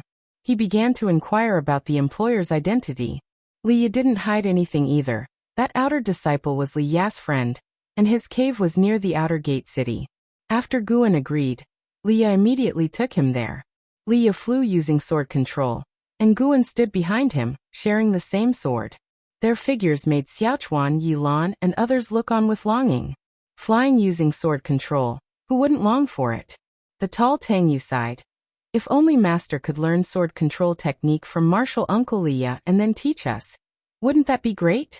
Beside him, the slender and handsome Suhan nodded. Although he had been in Medicine Valley for 4 years, he still longed for the outer sect in his heart.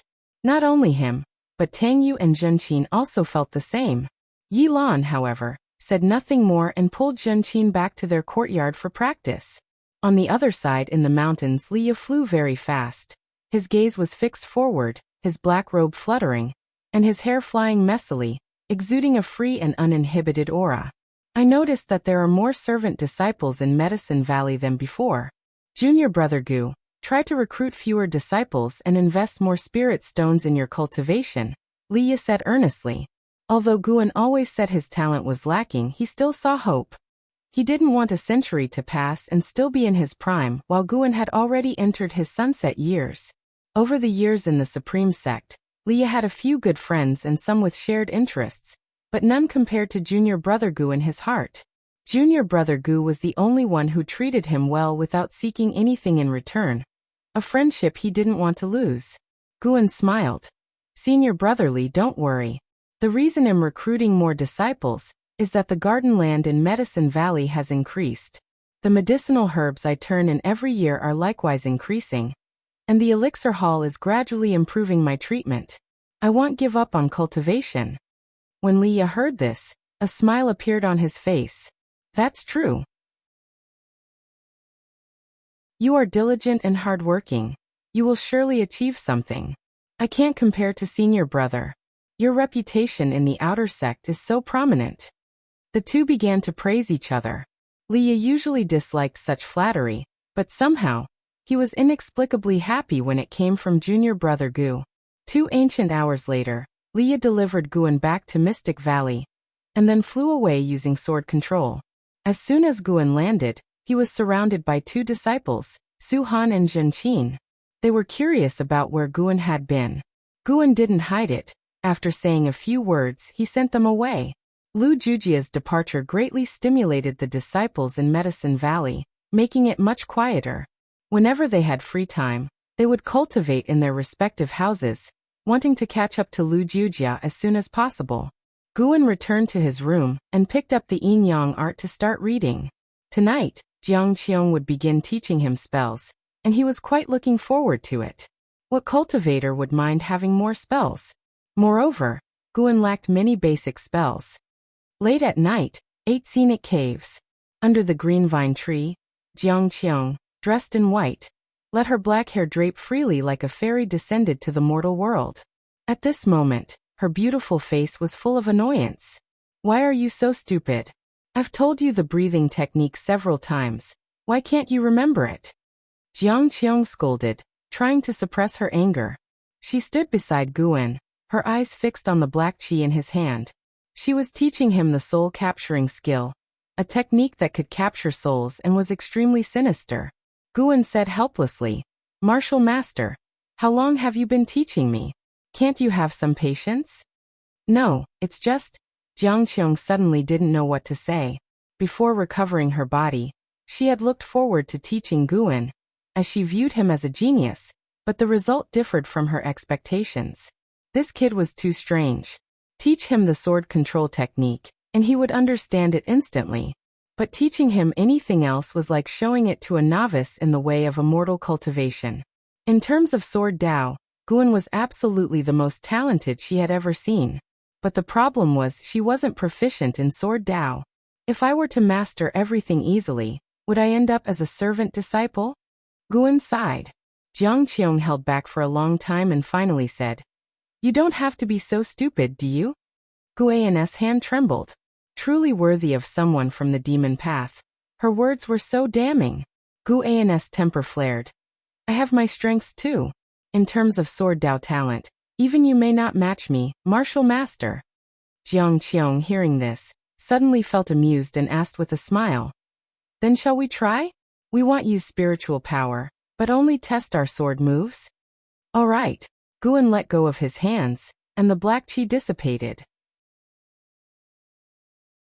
He then stood up, ready to teach Qiong a lesson. Qiong moved 2 steps to the side, raised her right hand, and extended her index and middle fingers together, smiling. "Since we're sparring, let's not hurt each other. We'll use fingers as swords." Guan nodded, placing his left hand behind his waist and his right hand in front. Qiong squinted. For some reason, when Guan raised his hand, she felt inexplicably nervous. "What's wrong with me? How can a foundation establishment disciple scare me?" Qiong cursed herself inwardly for losing the arrogance she once had. Immediately, she raised her fingers and thrust towards Guan, using core formation speed. Guan parried her fingers with his own, like flicking a sword, pushing her arm aside. Qiong's eyes narrowed, her steps shifting like a phantom past Guan's side, and her fingers, like swords, pointed at his ribs. Guan turned, his fingers pointing downward, stabbing, and hitting her hand back, causing her to feel a sting and withdraw instinctively. Under the tree, they moved around, countering each other's moves. Jiang Qiong's attacks were fierce, while Gu An's movements flowed smoothly. After 30 moves, Guan noticed Jiang Qiong getting anxious, so he revealed a flaw, allowing her to strike him in the abdomen. He then clutched his stomach and staggered back. Jiang Qiong didn't press the attack. She stood up, her eyes intensely staring at Guan. Guan pretended to be in pain, but her gaze terrified him. What kind of look was that? It felt as if she wanted to eat him whole. Jiang Qiong took a deep breath and said, Good. I've still underestimated your sword Dao comprehension. Your moves just now, though lacking form, were simple and direct, targeting your opponent's flaws. You are a sword Dao genius rare in 100 years. If you had a good mentor, you could surely become famous as a sword cultivator in the future. Guan shook his head. Being famous is out of the question. If that happens, many people will come looking for trouble. I hate fighting, let alone killing. Jiang Qiong was stunned, finding it very amusing. It was the first time she had met such a cowardly genius. It's my fault for being impatient and scolding you. Come, let's continue practicing the soul-capturing skill. Even though you're suited for sword Dao, some spells are essential to have just in case. Jiang Qiong beckoned. Guan immediately moved closer to continue practicing the soul-capturing skill. After some sparring, Jiang Qiong's attitude improved greatly, speaking kindly and occasionally giving him goosebumps. Thus, Guan visited the 8 scenic caves every night to practice spells with Jiang Qiong. Once he mastered a spell to the point of appearing on his attribute panel, he would start practicing the next spell. Jiang Qiong thought he was discouraged, so she didn't press him. After all, she had many spells to teach. While healing, she found it quite enjoyable to mentor a junior. Besides, Guan went to the cave of the outer disciple once a month to look after the medicinal herbs. At the end of the year, with snowflakes flying, covering the sky and blocking the sun, Guan, wearing a bamboo hat, climbed the mountainside and arrived at a cave. Just as he was about to take out his token, he sensed something. There were people inside. Not just one person. Guan immediately wanted to leave, but the voices inside the cave stopped abruptly. If he left now, it would prove he could penetrate the restriction and detect what was happening inside the cave. He could only press the token on the mountain gate, causing the gate to open. He stepped into the cave, walked through the path, and reached the cave chamber. When he saw 3 people inside, he was stunned and quickly bowed. Sorry, I didn't know the seniors had returned. I'll leave at once. With that, he turned to leave. The cave's owner, Chun-Li, appeared to be in his early 40s with a scholarly and elegant demeanor. He raised his hand and said with a smile, No need. Do what you need to do, and we'll continue our conversation. Hearing this, Guan could only turn back, bow again, and then head towards the herb area not far away. Guan noticed the other 2 people. One was a woman who was none other than Li Xuanyu, whom he had previously fought against. The other was not Qiong but another man, refined and handsome, like a nobleman from a painting. Even a man would be amazed at his appearance. Li Xuanyu recognized Guan but didn't speak. Guan secretly scanned the handsome man's lifespan. Xiao Chenjun Core Formation Realm. First Layer 58/621/1508, Core Formation Realm. First Layer. An inner sect disciple? Chun-Li noticed Guan starting to pick herbs and turned to look at Li Xuanyu and Xiao Chenjun with a sigh. The Outer Sect Grand Tournament is about to start, and this time it's hosted by the Supreme Sect. Our pressure has increased. Xiao Chenjun smiled. What's there to fear? The Outer Sect has many talents.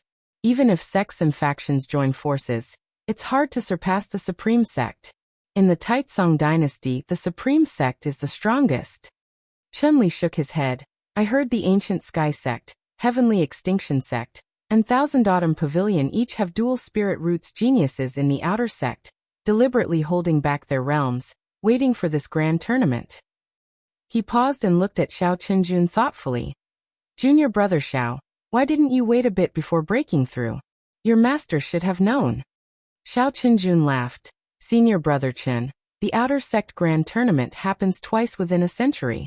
As cultivators, how can we be so mindful of winning or losing? Moreover, the The Supreme Sect produces talents every year. Don't worry, the burden will not be solely on you. The three chatted and laughed about the Outer Sect Grand Tournament. Most of the conversation was between Xiao Qinjun and Chun-Li, with Li Xuanyu occasionally joining in.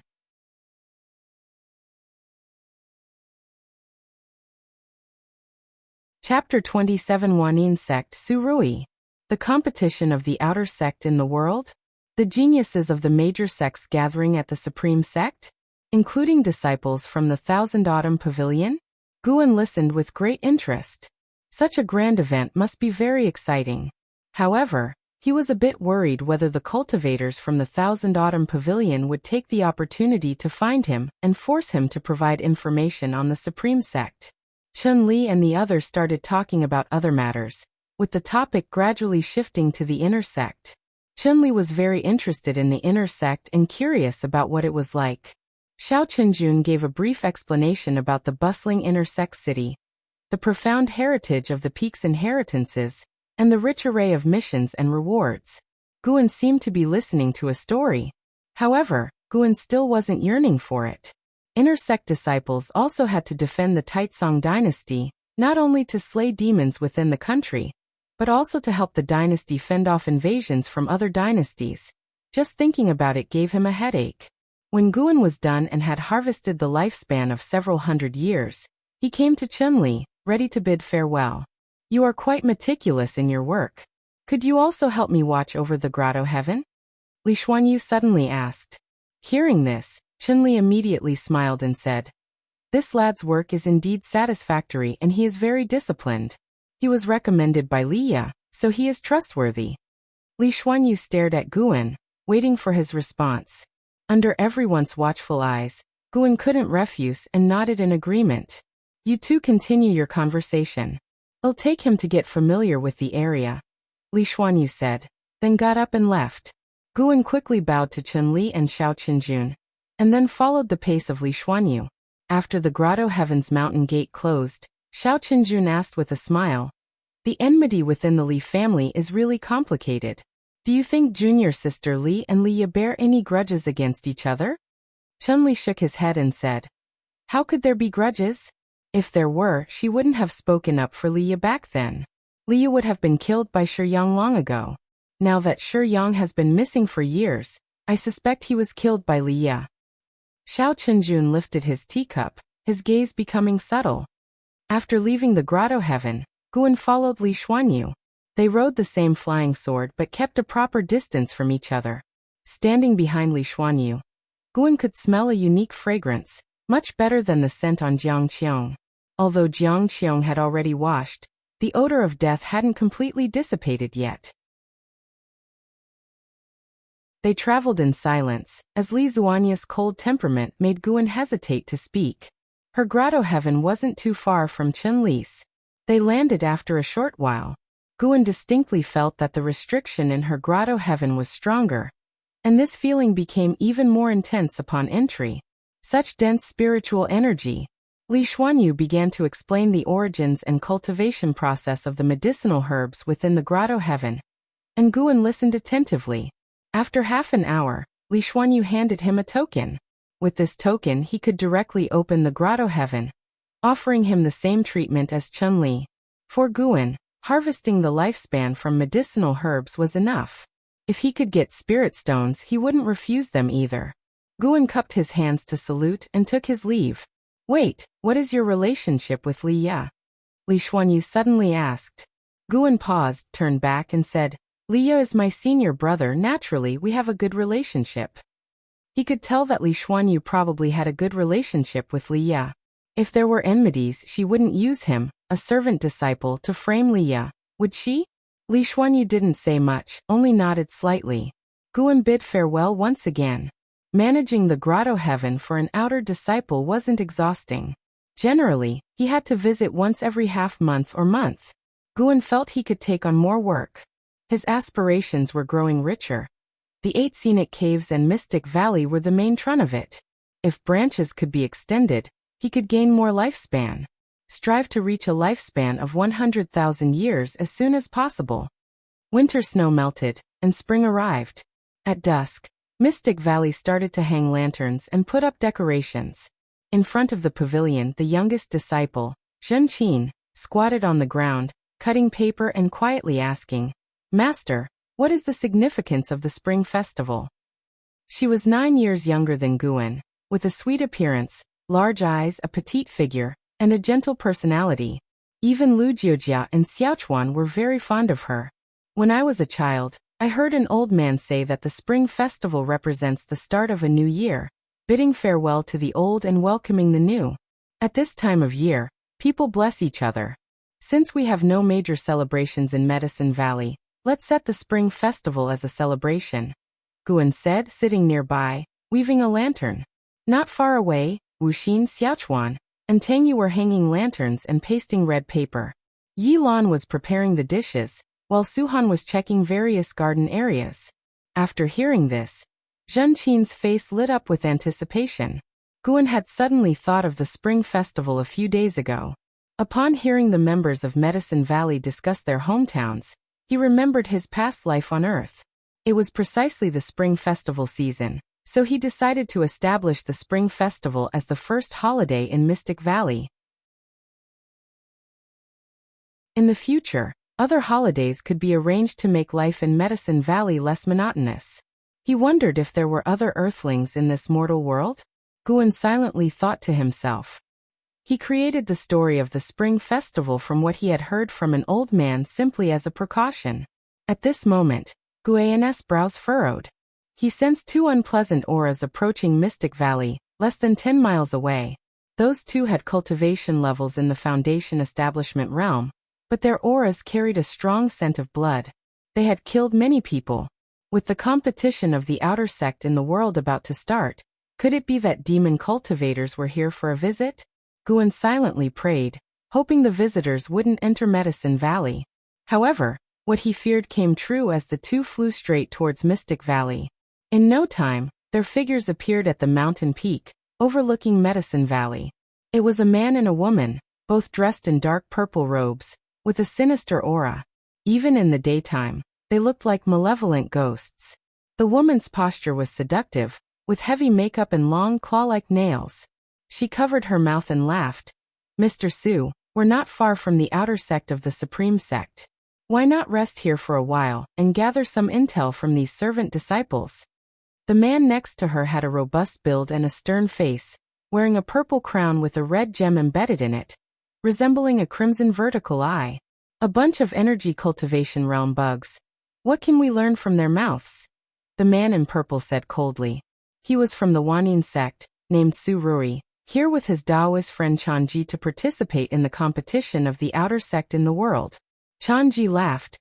"You know the people from the Supreme Sect. Their strength isn't great, yet they love to gang up on others. If we arrive early, we will surely be swarmed with trouble. It's better to wait here." Su Ruye agreed after hearing this. He then leaped down, and Changji followed suit. Guan looked up and immediately used the lifespan detection. Su Ruye, Foundation Establishment Realm 9 Layers 67/389/920 Changji, Foundation Establishment Realm 7th Layer 74/370/605. They seem to be geniuses. Guan stood up, and Zhenqin, following his gaze, saw Su Ruye and Changji and hurriedly hid behind her master in fear. Even Xiaochuan, Wuxin, and Tangyu noticed the arrival of the demon cultivators.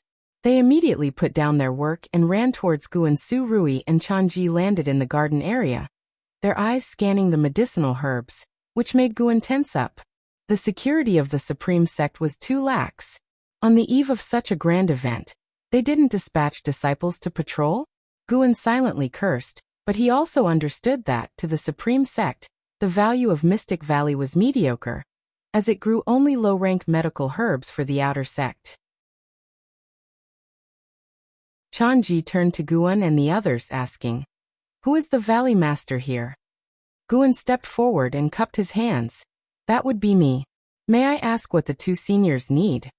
Changji cast a coquettish look at Guan and asked with a smile, "Young lad, my husband and I are going to the competition at the Supreme Sect, and want to rest in your valley for a few days. What do you think?" Su Rui's gaze turned towards Yi Lan and Zhenqin behind Guan, his chilly eyes making the two women uneasy. Yilan frowned and stood in front of Zhenqin. Guan felt displeased but sensed a familiar aura approaching. He asked, "May I ask where the two seniors are from?" Chanji's eyes turned cold, ready to speak. Why waste words with him? With his cultivation at the 5th layer of the energy cultivation realm, can he drive us away? Su Ruye said impatiently.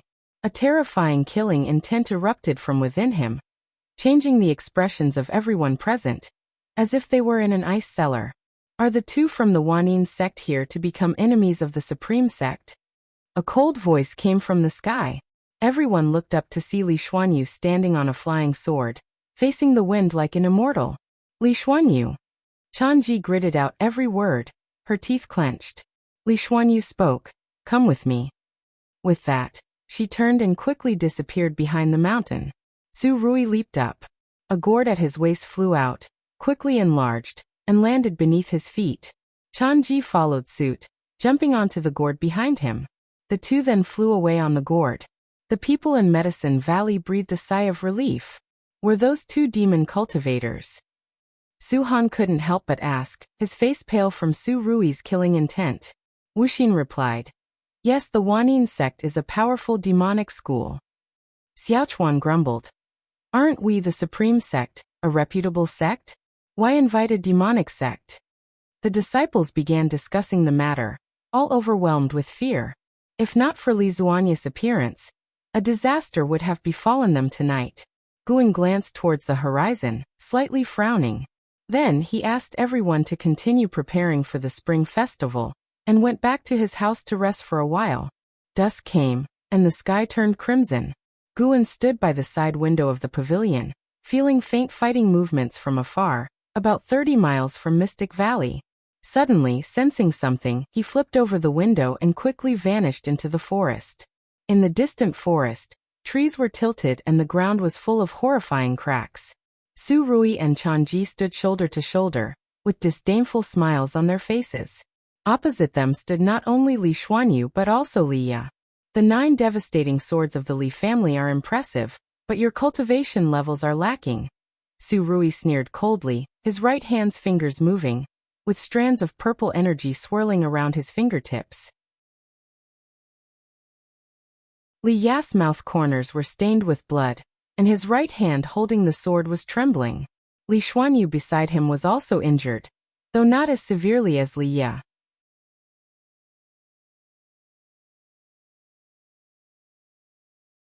Chapter 28 Flying Leaves to Annihilate the Enemy, Such Overbearing Sword Qi. Chanji ignored Li Ya, her gaze fixed on Li Xuanyu. She smiled seductively and said, "Li Xuanyu, aren't you a girl of heavenly pride? How come you're so miserable? It seems that you and your brother from the Li family are no match for us." Su Ruye took a step towards Li Ya.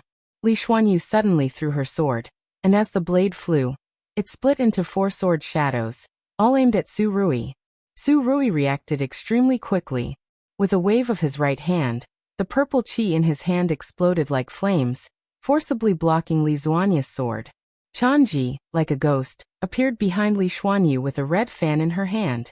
She fanned it forcefully, and a rolling red poisonous mist surged forth, forcing Li Xuanyu to dodge. The red poisonous mist quickly spread through the mountains and forests. A giant python could be vaguely seen moving swiftly in the mist. Wherever it passed, the red mist rose and quickly surrounded Li Ya and Li Xuanyu.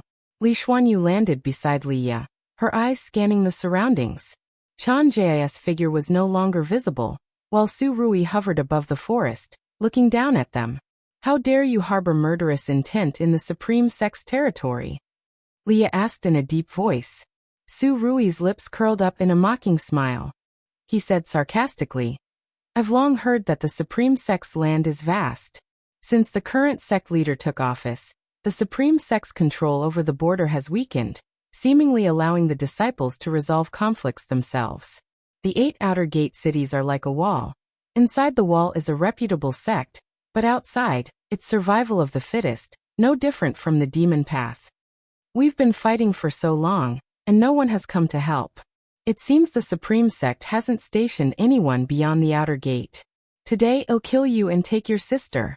I won't even bother participating in the World Outer Gate Conference. What do you think? It'll also kill the people in the Medicine Valley. If Princess Li came to protect you personally, your relationship must be significant. Su Ruye seemed to think of something and licked his lips. Buy me some time, Li Xuanyu said softly as she sat down cross-legged and quickly began to cast magic. A golden flame appeared faintly on her forehead. Li Ya's gaze hardened, and he suddenly squatted down and leaped up. His long sword pointed skyward, and sword chi surged, shaking the surrounding forest. The red mist rolled up, creating a grand scene under the twilight. Su Ruye sneered. He quickly took a large purple flag from his storage bag. The flag had a menacing evil ghost embroidered on it, seemingly ready to leap out. He slammed his left palm down, causing a massive shadowy hand to descend, forcibly suppressing Li Ya's sword chi. Li Ya frowned. His spiritual power was far inferior to Su Ruye's and could not compete. Under his watch, the purple flag in Su Ruye's hand erupted into a purple whirlwind, causing him to feel dizzy. Not good. Li Ya's face changed dramatically as a strong sense of dizziness overcame him. The most terrifying part was that his body seemed unable to fall. He wants to capture your soul. He's truly bold. The voice of the martial master echoed in Li Ya's mind, filled with shock and anger. Li Ya was even more panicked after hearing this. Let me taste the soul of the Taicang imperial lineage. Su Ruye laughed sinisterly, his eyes full of greed. Whoosh, a sharp, piercing sound came from afar, causing Li Ya, who was stuck in midair, to subconsciously look.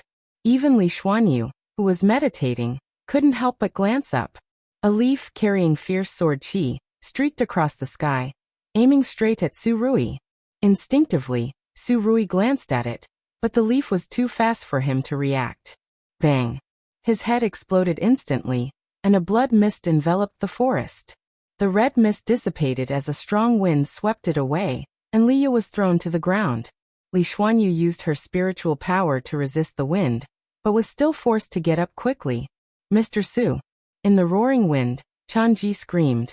She was about to leap up when another whistling sound approached. She turned her head to see the terrifying wind, pushing the red poisonous mist over her. Her robe was pulled back, outlining her perfect curves. In her pupils there was the reflection of a leaf. Bang! The leaf pierced her head, and blood sprayed everywhere, splattering the forest. The leaf continued its furious trajectory, cutting down trees and raising a cloud of dust before finally embedding itself into a large tree's trunk. Thud! Thud! Su Ruye's body fell to the ground, followed by Changji's corpse. Soon, all that remained in the forest was the sound of the wind. Li Ya propped himself up, sitting on the ground, his black hair disheveled, staring in shock. Not far away, Li Xuanyu was equally terrified, looking dazedly at the corpses of Su Ruye and Changji. To kill an enemy with a flying leaf, such domineering sword chi, this person must be at least at the Nascent Soul Realm, and his sword Dao accomplishment is extremely high. The voice of the martial master echoed in Li Ya's mind. Li Ya was jolted awake. He quickly stood up and cupped his fists, shouting, "Which senior intervened to help us?" Li Xuanyu heard him and followed suit, looking around. But unfortunately no one responded. "Boy, check over there." The martial master's voice urged Li Ya to walk in a certain direction. Li Ya immediately walked over, trembling. His injuries and the soul capturing made him very uncomfortable. Li Xuanyu went to check the corpses of Su Ruye and Changji. She stabbed them twice, using sword chi to shred their hearts. Li Ya walked for 200 zhang before stopping in front of a tree. His gaze fell on the trunk, and his face changed dramatically. "How is this possible?" Li Ya muttered in a trembling voice. Following his gaze, a leaf was embedded in the tree trunk, surrounded by a wisp of sword chi. The tree trunk had already cracked, as if it could explode at any moment. This person attacked from 10 miles away. I could only sense the direction, not his presence. The martial master's voice was filled with admiration, followed by a sigh of amazement. It seems the Supreme Sect isn't so weak after all. A great cultivator is watching over the outside.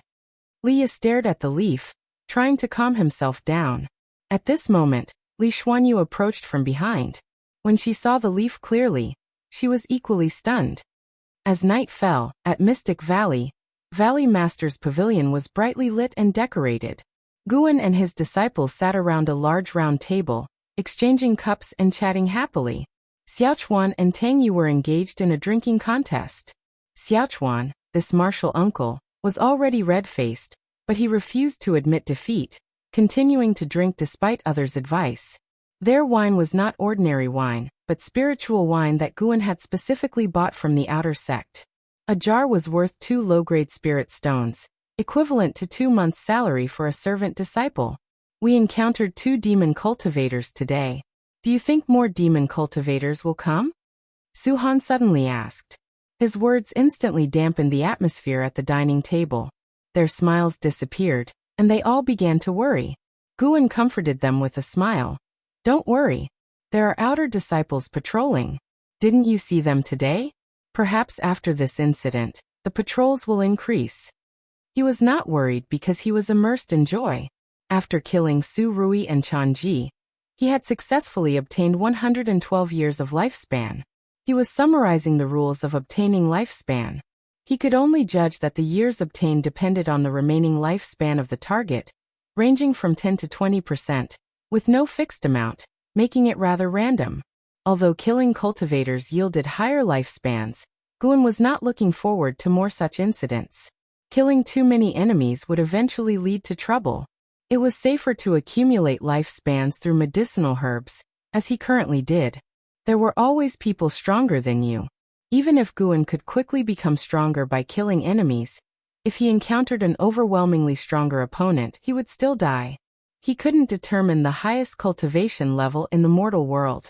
But he felt that if he could survive for 1,000 or 10,000 years, he might become invincible in the mortal world. Hearing Guan's words, everyone found them reasonable, and the atmosphere lightened again. Guan didn't dwell on his own matters. He started chatting with his junior brothers and sisters, asking about their future cultivation goals. The atmosphere continued to rise, and eventually he too started drinking. The first spring festival in Mystic Valley was considered a success. Everyone dispersed late into the night. Guan then went to the 8 scenic caves. Qiong was sitting under the green vine tree, cultivating energy. Demonic qi surrounded her, making her look terrifying. Guan brought a meal to her and said, "Martial Master, today is the spring festival of Mystic Valley. This is a meal that my junior sister made. Would you like to try it? I wish you a speedy recovery of your power." Upon hearing this, Qiong opened her eyes and asked in confusion, "Spring festival? What festival is that?" Guan gave the explanation he had prepared. Whoever asked, he would reply that he heard it from an old man. Setting a festival is indeed a good idea. It can unite people's hearts. Qiong nodded in approval, then looked at the food basket in Guan's hand. Guan immediately set down the basket and took out the dishes one by one, along with a small jar of wine. Seeing this, Qiong's eyes lit up. She mused, "Since it's your kind gesture, I can't not eat it." She picked up a bowl of food and began to eat voraciously. Guan quickly poured her wine and curiously asked, "Martial Master, I have always been puzzled by something." "Speak." Qiong mumbled as she drank the wine in one gulp, her mouth covered in liquid, unsure if it was oil or wine. Why did the Thousand Autumn Pavilion insert spies outside the outer sect? It seems Mystic Valley can't gather any information. Guan asked. Qiong rolled her eyes at him and said irritably, "Who told you to gather information? Your role is to wait patiently. Once the green vine tree fully matures, this place will become a stronghold for the Thousand Autumn Pavilion. Other people handle intelligence gathering." Hearing this, Guan became even more uneasy. "What? A stronghold?" Guan frowned and asked, "Is Mystic Valley the only possible stronghold?" "Of course not. Besides Mystic Valley, at least 5 other Medicine Valley Masters are spies for the Thousand Autumn Pavilion. They just don't know each other's identities. 100 years ago, a spy from the Thousand Autumn Pavilion even became a true disciple. By now they are probably at elder level." Qiong answered casually. Guan fell silent. Had the Supreme Sect become so riddled with spies? Jiang put down the empty plate, picked up a large chicken leg and smiled. The taste is not bad. Although I have long since started fasting, indulging occasionally is nice. As a reward, I'll teach you the secret technique of the Thousand Autumn Pavilion later.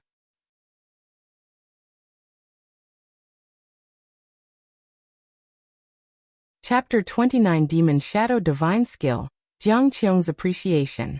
What secret technique? Guan asked expectantly. He had already learned many spells from Jiang Qiong, but as the saying goes, the more the better. When Jiang Qiong left, it would be difficult to find such a dedicated martial master again. Jiang Qiong took a bite of a chicken leg and said proudly, one of the 9 great secret techniques of our Thousand Autumn Pavilion, the Demon Shadow Divine Skill. Demon Shadow Divine Skill? It sounded. Guan frowned and asked, is this a cultivation technique? He didn't lack cultivation techniques. Changing techniques would mean rebuilding his spiritual power, and he didn't want to waste his lifespan. I already said it's a secret technique. The Demon Shadow Divine Skill will help you be a better spy. You'll understand soon enough. Jiang Qiong said indistinctly, her mouth full of chicken, almost too full to speak. Guan's face twitched. I don't want to be a spy for the demon path. Forget it, I'll endure Jiang Qiong for now. Later I'll speak what suits the occasion. Whatever identity I need, I'll give myself. The next day at noon, Guan was reading under a tree. 7 steps away, Yilan and Zhenqin were practicing swordsmanship, their movements graceful. Unfortunately, they couldn't capture Guan's attention. Senior brother, Brother Liya is here. Xiaochuan ran over and said, followed by a man Liya. Guan immediately stood up and stuffed the green hero travelogue into his robe, then walked toward Liya. Let's talk inside, Liya said first. Guan nodded and led him upstairs.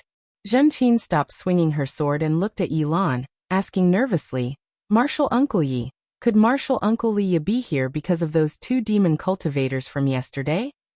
Perhaps. Yilan glanced back and replied softly, inside the house. Guan and Liya sat facing each other.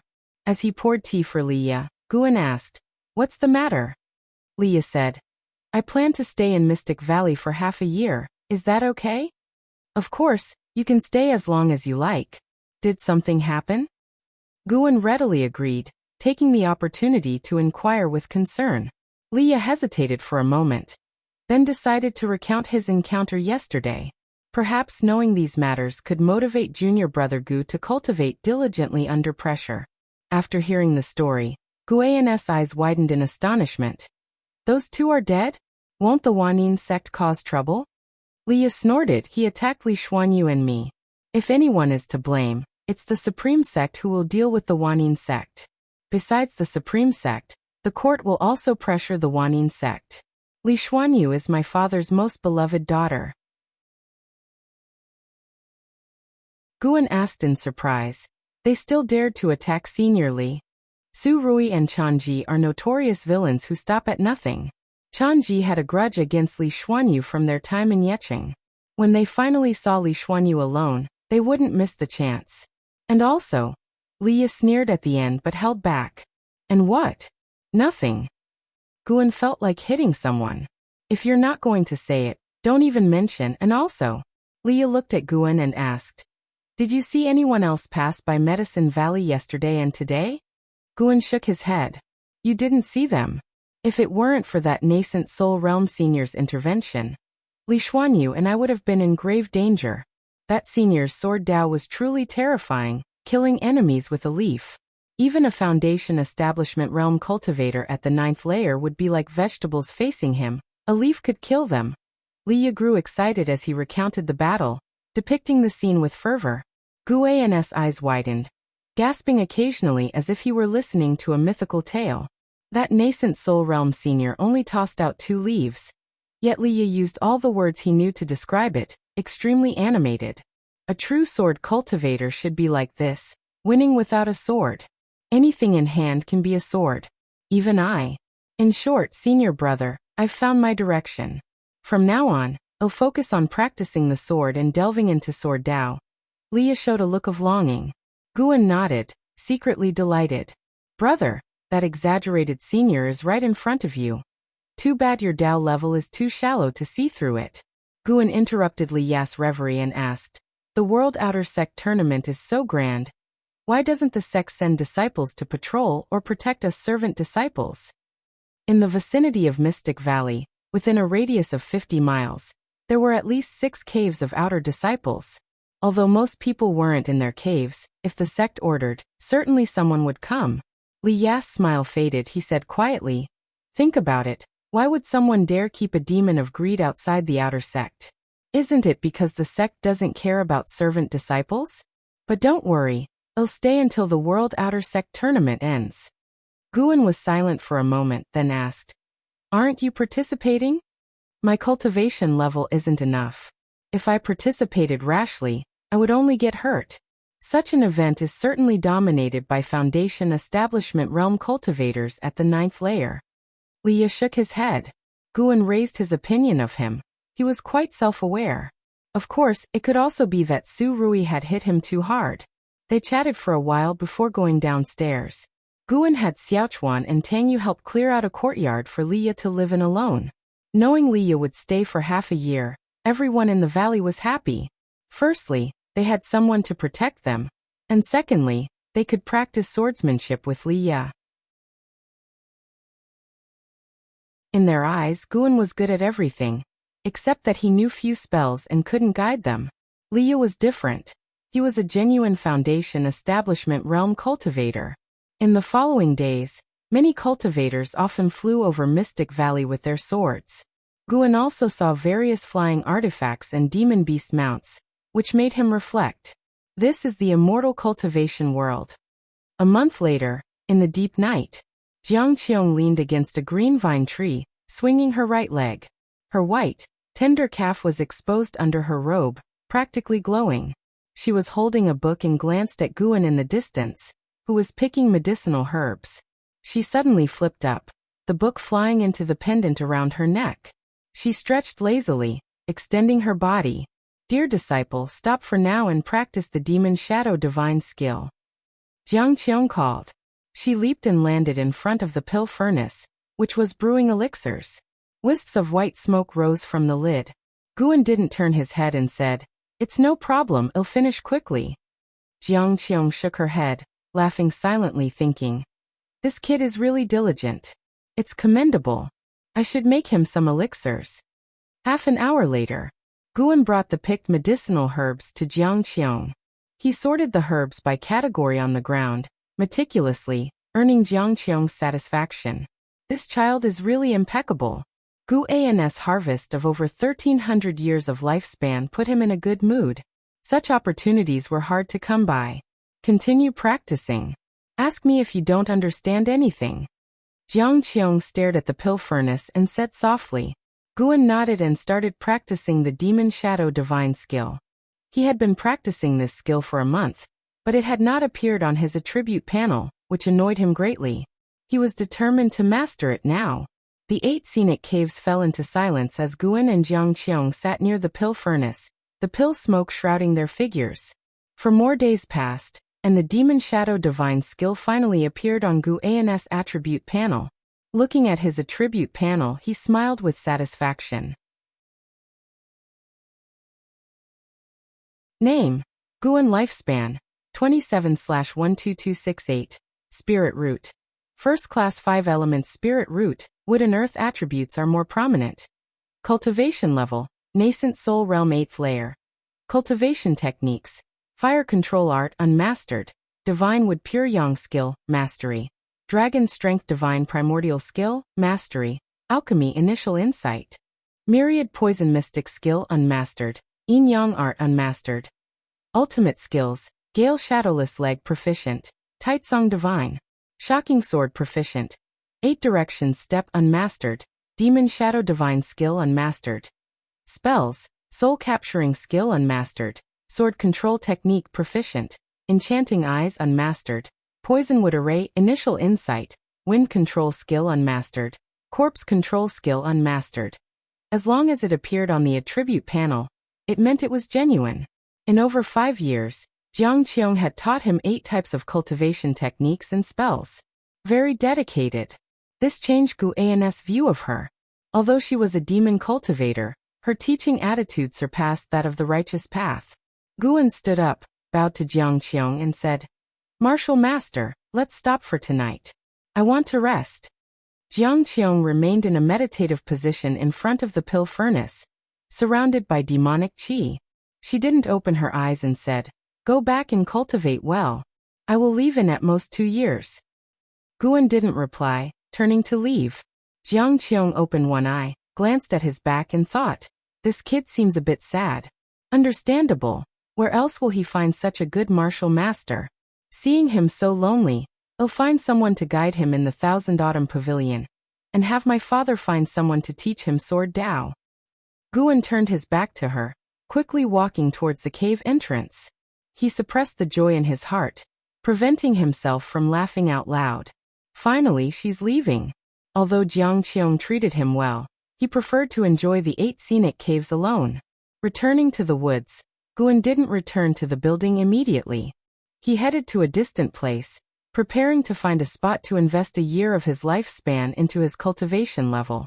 He felt he was close to the 9th layer of the Nascent Soul Realm, maybe within a few days. Even though he felt close, he restrained himself, investing only 1 year of lifespan each day. Traveling 20 miles away, Guan sat under a tree, suppressing his aura to the lowest level, almost like the surrounding flowers and plants. He immediately invested a year of his lifespan into his cultivation, and spiritual energy surged towards him. The surrounding flowers and plants swayed as if cheering him on, wishing him an early breakthrough. Soon, the spiritual energy of heaven and earth calmed, indicating he had completed a year of energy absorption cultivation. Guan stood up, ready to leave. Just as he was about to step forward, he sensed something and immediately hid behind the tree. After about 4 breaths, 2 sounds of rushing wind approached, passing above him. Guan's eyesight was sharper than most. He caught a glimpse of the 2 figures and quickly cast lifespan detection on them. Ziwei Core Formation Realm 9th Layer 142/490/980. Ziwei Foundation Establishment Realm 2nd Layer 27/280/1400 Core Formation Realm 9th Layer. Guan was silently curious about which sect these 2 belonged to. After they left, Guan quietly returned to Mystic Valley. The next morning he, as usual, led the disciples in exercises while Liye greeted him, saying he was going to the outer sect. It was not until noon that Liye returned by sword, bringing someone with him. It was Ziwei, whom Guan had detected last night.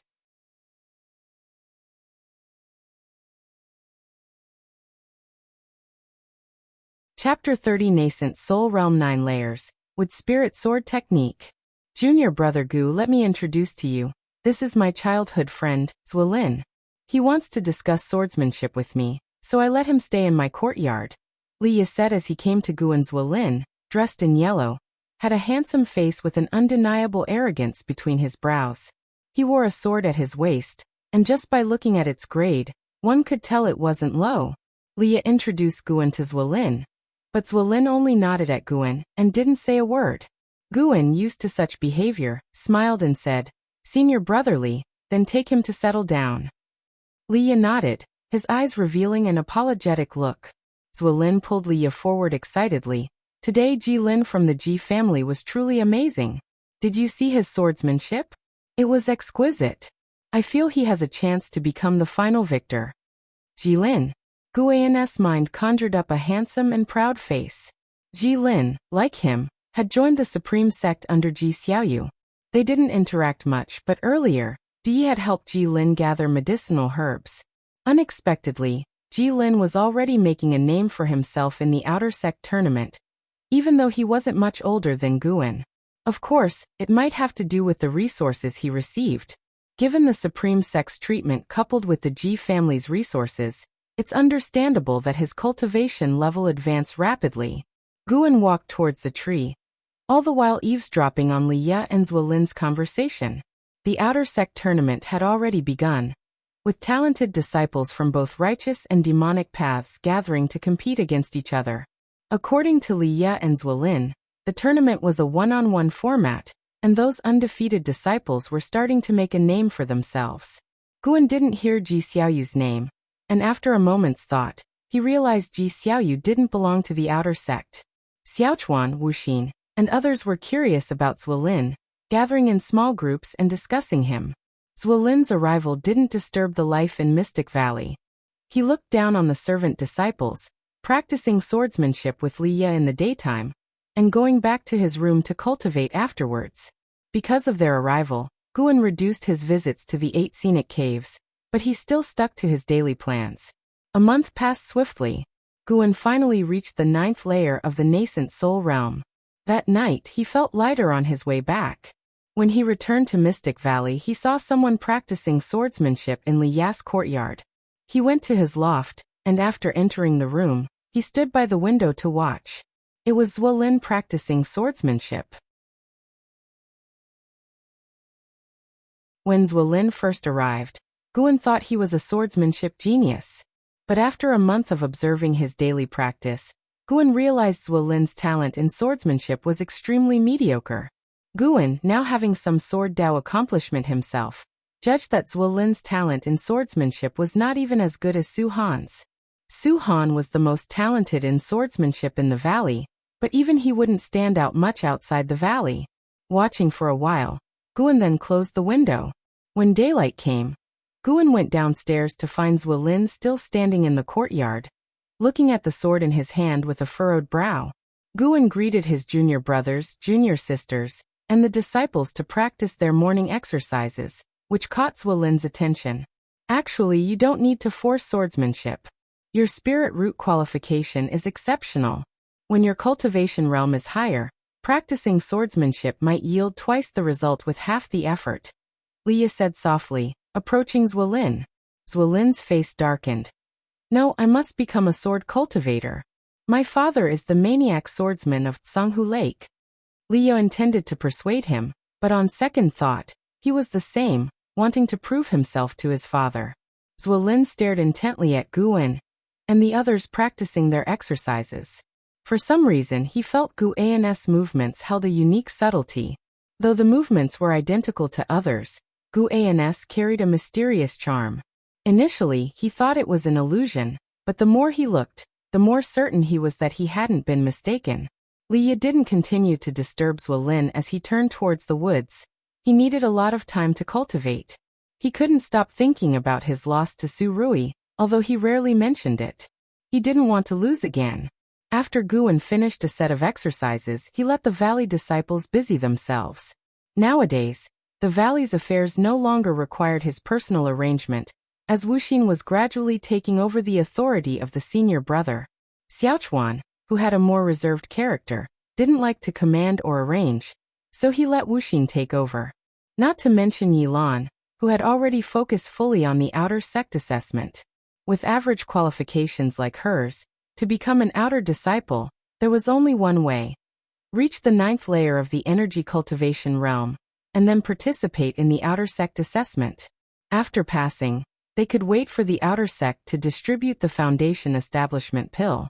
If they directly broke through to the foundation establishment realm, then the assessment wouldn't be necessary. Guan was hesitating on whether to improve his alchemy skills to help his junior sister and junior brother refine foundation establishment pills. The medicinal herbs needed for the foundation establishment pill could all be found in the valley. The difficulty lay in the alchemy process. Yilan was still some way off from the 9th layer of the energy cultivation realm, giving Guan enough time to consider this matter. As for Xiaochuan, he was even further off.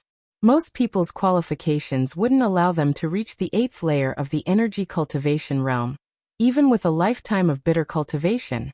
Guan walked towards the loft, pulling out the green hero travelogue from his chest, an expectant look on his face.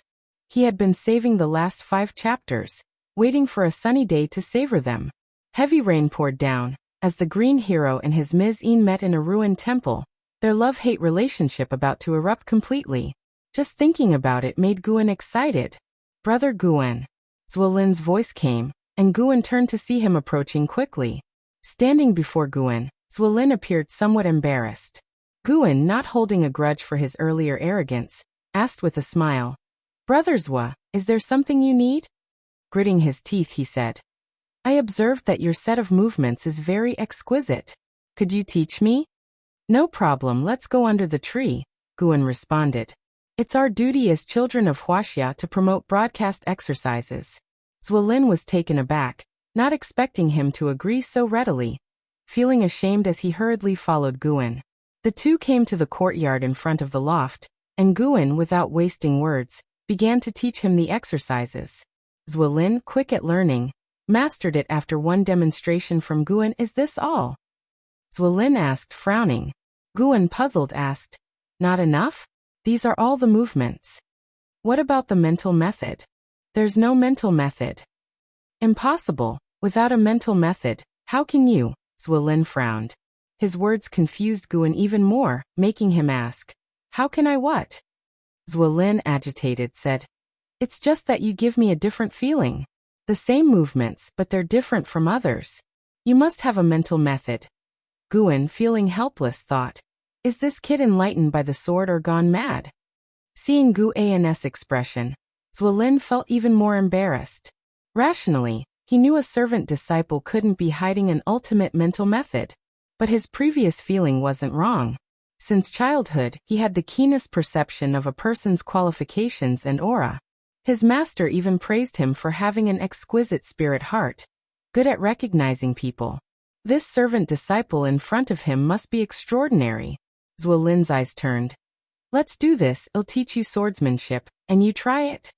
Guan initially wanted to refuse, but seeing how hard it was to shake him off, he could only nod. No harm learning.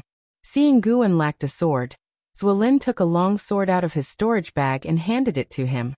Then drew his treasure sword at his waist and began demonstrating his swordsmanship. This guy really didn't know how to be considerate. Why swing the sword so fast?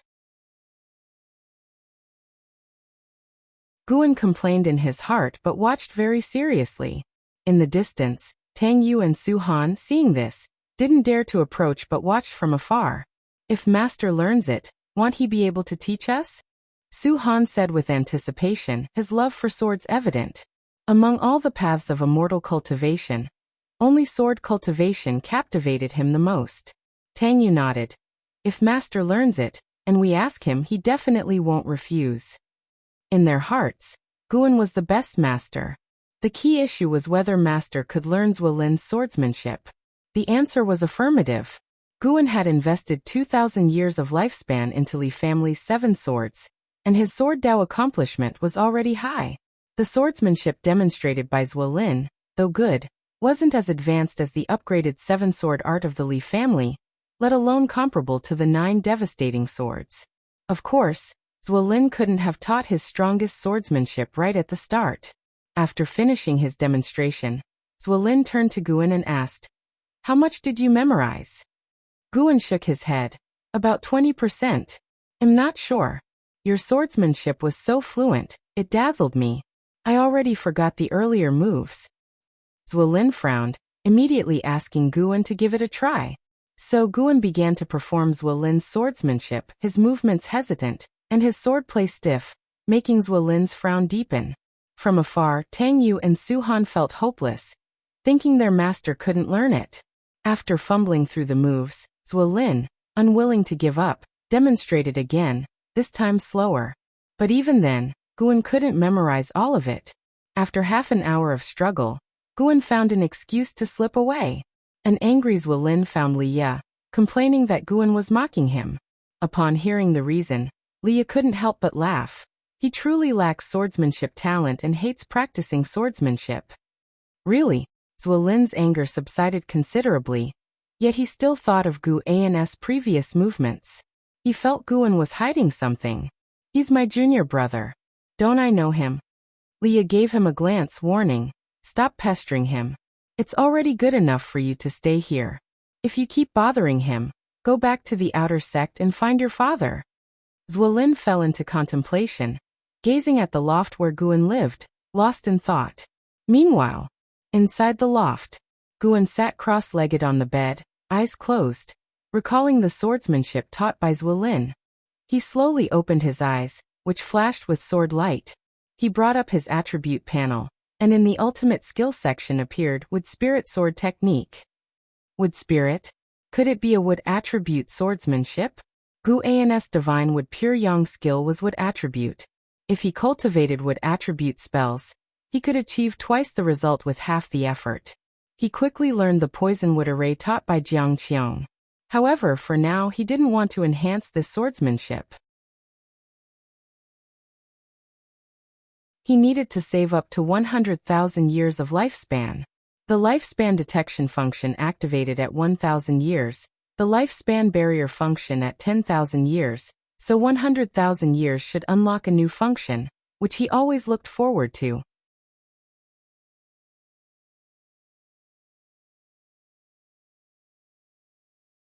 Chapter 31 True Dragon Blood Lineage. Since Zuelin taught Guan swordsmanship, every time they met, Zuelin would stare at him with a resentful gaze, making him very uncomfortable. Fortunately, with Liye around, Zuelin dared not pester him. Days passed by, and every day, there were cultivators flying over Mystic Valley.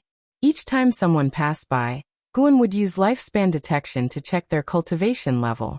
He even detected the presence of nascent soul cultivators, although he couldn't tell which sect they belonged to. Spring went and summer came, and Guan turned 28. Since reaching the 9th layer of the Nascent Soul Realm, he had paused his daily routine, fearing he might waste his lifespan. He planned to use a vast amount of lifespan for a forced breakthrough later on. Besides hard work, he also believed in mysticism. Summer's scorching heat arrived. In the mountains, Guan lay under a tree reading a book, while Wuxia directed Tangyu, Suhan, and Zhenqin in weeding. Xiaochuan and Yilan were cultivating in the valley. Tangyu wiped the sweat off his forehead. Glancing at the green hero travelogue in Guan's hands, eyes full of curiosity. What kind of book was that? The biggest secret in the valley was what exactly was recorded in the green hero travelogue. The three disciples also wanted to read it, but unfortunately, the entire set of the green hero travelogue was privately kept by Guan. They couldn't find it in the book collection pavilion. A large white rat suddenly darted out from the grass and ran straight into Guan's arms. It was the white spirit rat. Guan noticed it had something in its mouth and immediately sat up. He saw it spit out an egg the size of a chicken egg. The eggshell was bluish-white with wave-like brown patterns on the surface. He could feel the spiritual power fluctuations inside. Is this a demon beast egg? Guan had encountered demon beast eggs in the outer city before. Prices varied greatly, the highest being astronomical, making his scalp go numb just looking at them. Seizing the moment when Wuxia and the others weren't paying attention, he quickly stashed the demon beast egg into his storage bag. The white spirit rat lifted its head proudly, making Guan laugh as he hugged it and stroked it vigorously. After finishing the weeding, Wuxia and the others began planting. When everything was done, they all returned to Mystic Valley. Tangyu walked beside Guan, asking him about some difficulties related to the residual wind leg. He didn't like swords, so he was the only one among the three disciples who diligently practiced the residual wind leg. Guan patiently guided him, while tightly holding the white spirit rat in his hands to prevent it from escaping. Upon returning to Mystic Valley, Liye, who had gone to the outer sect in the morning, had already returned. However, Zuelin hadn't come back, which was good news for Guan. Liye approached Guan and said, "The outer sect gathering in the realm has ended. Next is the time for inter-sect exchanges. During this period, there will be disciples patrolling nearby, so I must also return." Upon hearing this, Guan immediately showed reluctance and said, "Then I won't try to keep you. You have a heart for the immortal path. I can't be the one to hold you back. If you ever miss this place, come back anytime. As long as I'm alive, I'll always be here waiting for you." Liye nodded, and then pulled Guan into the attic. After closing the door, he took out 3 white jade bottles from his storage bag, and placed them on the table, saying, "These 3 bottles of elixirs are respectively the Foundation Establishment Pill, the Top-Grade Spirit Elixir, and the Soul Cleansing Pill. Keep them safe and don't expose them lightly, especially the Foundation Establishment Pill. You must keep one for yourself. Don't trust your disciples too easily. There are many who would kill their masters for elixirs. People's hearts can change." Guan was stunned and quickly waved his hand, saying, "No, I can't do this. Even if I were to be the Valley Master for 100 years, I wouldn't be able to repay the spirit stones." "Repay what? You are my junior brother, and I will come back to bother you in the future. If you don't accept, I won't come back." Liye glared, speaking sternly. Hearing this, Guan could only reluctantly accept. He felt deeply moved in his heart. More than the valuable elixirs, he cared about Liye's sentiments toward him. Liye continued, "Last night, a demon cultivator battle took place 100 miles away, resulting in several deaths and injuries. They were all geniuses from various sections. Their deaths will surely attract investigations. It's best if you don't leave the valley for the next few days." Guan nodded and was about to say something when Liye turned and left. He didn't leave through the front door but leapt out of the window, using sword control to soar, passing the mountain peaks, and disappeared without a trace. Guan turned back to look at the 3 bottles of elixirs on the table, remaining silent for a long time. Finally, he sighed and waved his sleeve, putting the 3 bottles of elixirs into the storage bag. Late at night, Guan came to the 8 scenic caves and walked to the green vine tree. Qiong was still meditating in front of the pill furnace, her aura growing stronger, close to reaching the 9th layer of the core formation realm. Guan felt happy for her. Finally about to leave. "Dear disciple grandson, you haven't visited me in a long time. I thought you almost forgot about me," Qiong's voice sounded. Guan approached to salute and helplessly said, "Martial Master, can you drop the deer?" Your disciple grandson really can't bear it. A demon cultivator was still a demon cultivator, speaking without any propriety. Qiong smiled without responding. Guan took out the demon beast egg from his storage bag, brought it before Qiong, and asked, "Martial Master, what kind of demon beast is this?" Upon hearing this, Qiong opened her eyes, casually glanced at the demon beast egg in his hand. Initially indifferent, she suddenly realized something and widened her beautiful eyes. She turned around and snatched the egg from Guan's hand. She examined it carefully, her gaze seemed to penetrate the eggshell. Seeing this, Guan grew nervous internally. As expected, this thing was not simple. When Liye mentioned a demon cultivator battle last night, he suspected that the white spirit rat picked up this egg from the battleground. He had lived in this area for so many years and had never seen a demon beast egg, not even a demon beast. "It's truly the holy beast of the ancient sky sect," Qiong muttered to herself. "Holy beast?" Guan's eyelids twitched. He suddenly wanted to strangle the white spirit rat for causing trouble. Qiong handed the demon beast egg back to Guan, saying, "This is the sky dragon, a demon beast rarely possessing the true dragon bloodline in the mortal world. It can grow to a 9th-ranked demon beast with immense potential and devastating power, revered as the holy beast by the ancient sky sect. Raise it well. The sky dragon serves only one master in its lifetime, gentle to its master but extremely ferocious to others. Once the sky dragon's master perishes, it will go berserk and slaughter all beings."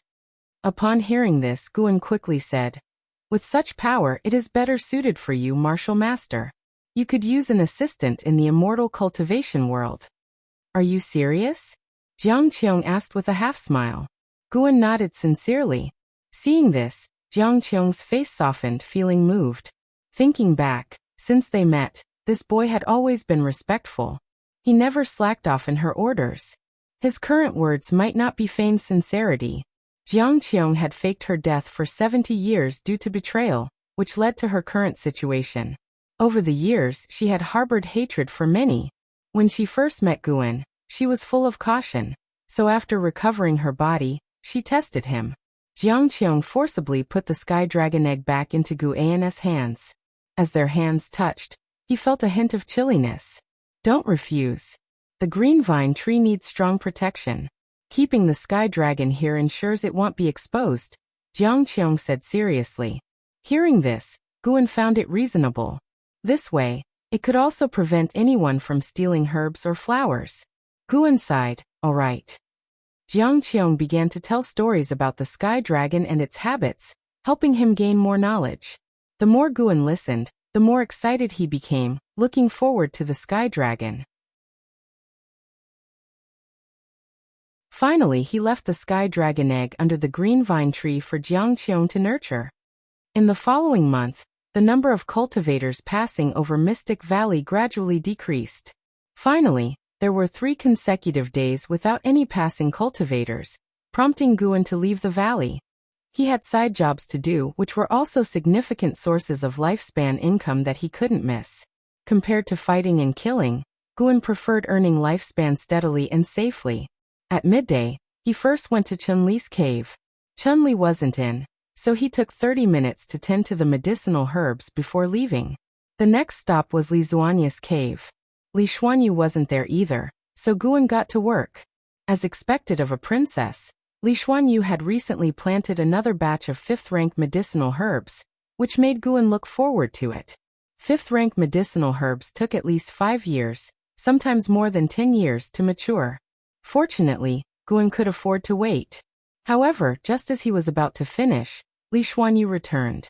"Greetings, Senior Li." Guan quickly approached, cupping his fists in salute.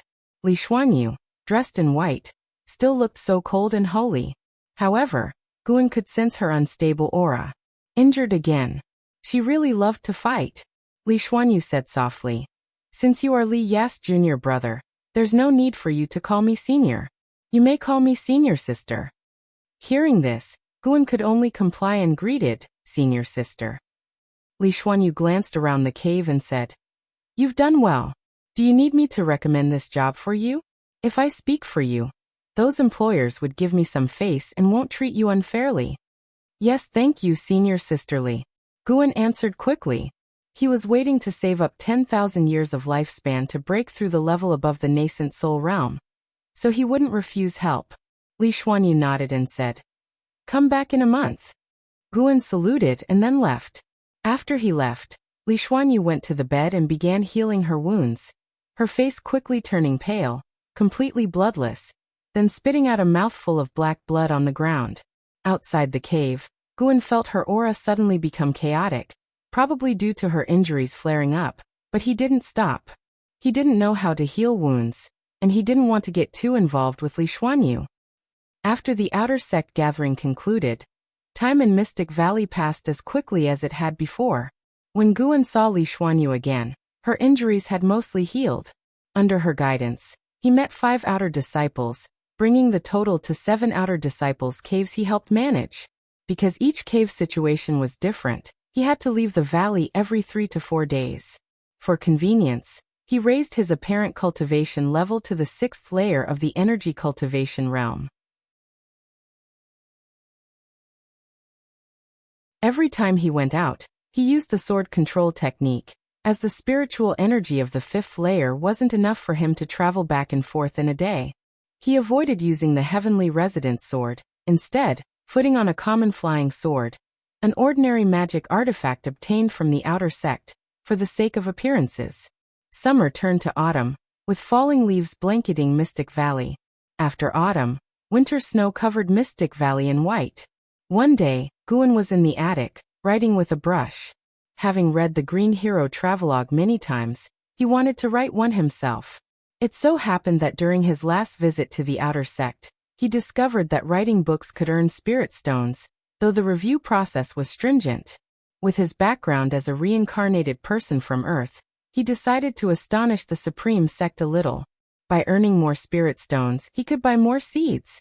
While engrossed in his writing, he suddenly sensed something and frowned. The sky outside the window darkened, and rolling thunder clouds surged from the horizon, enveloping the heavens and the forest with a terrifying celestial might.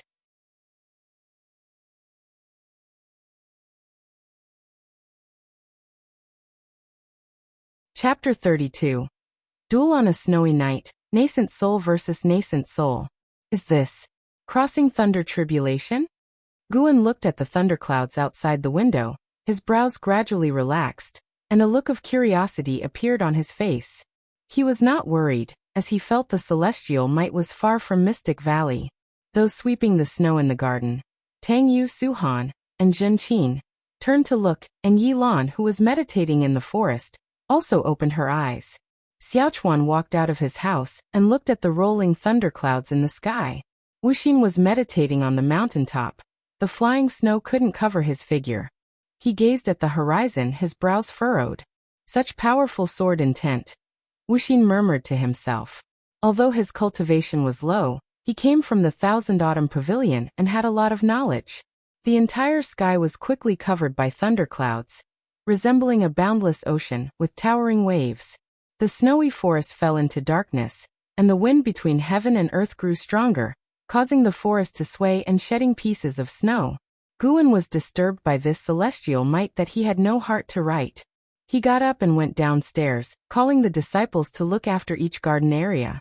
An ancient hour later, several cultivators flew over Mystic Valley, heading in the direction of the celestial might, disappearing into the vast flying snow. This scene made the disciples in the valley even more nervous, unsure of what exactly had happened. It was not until near dusk that a thunderous roar echoed between heaven and earth.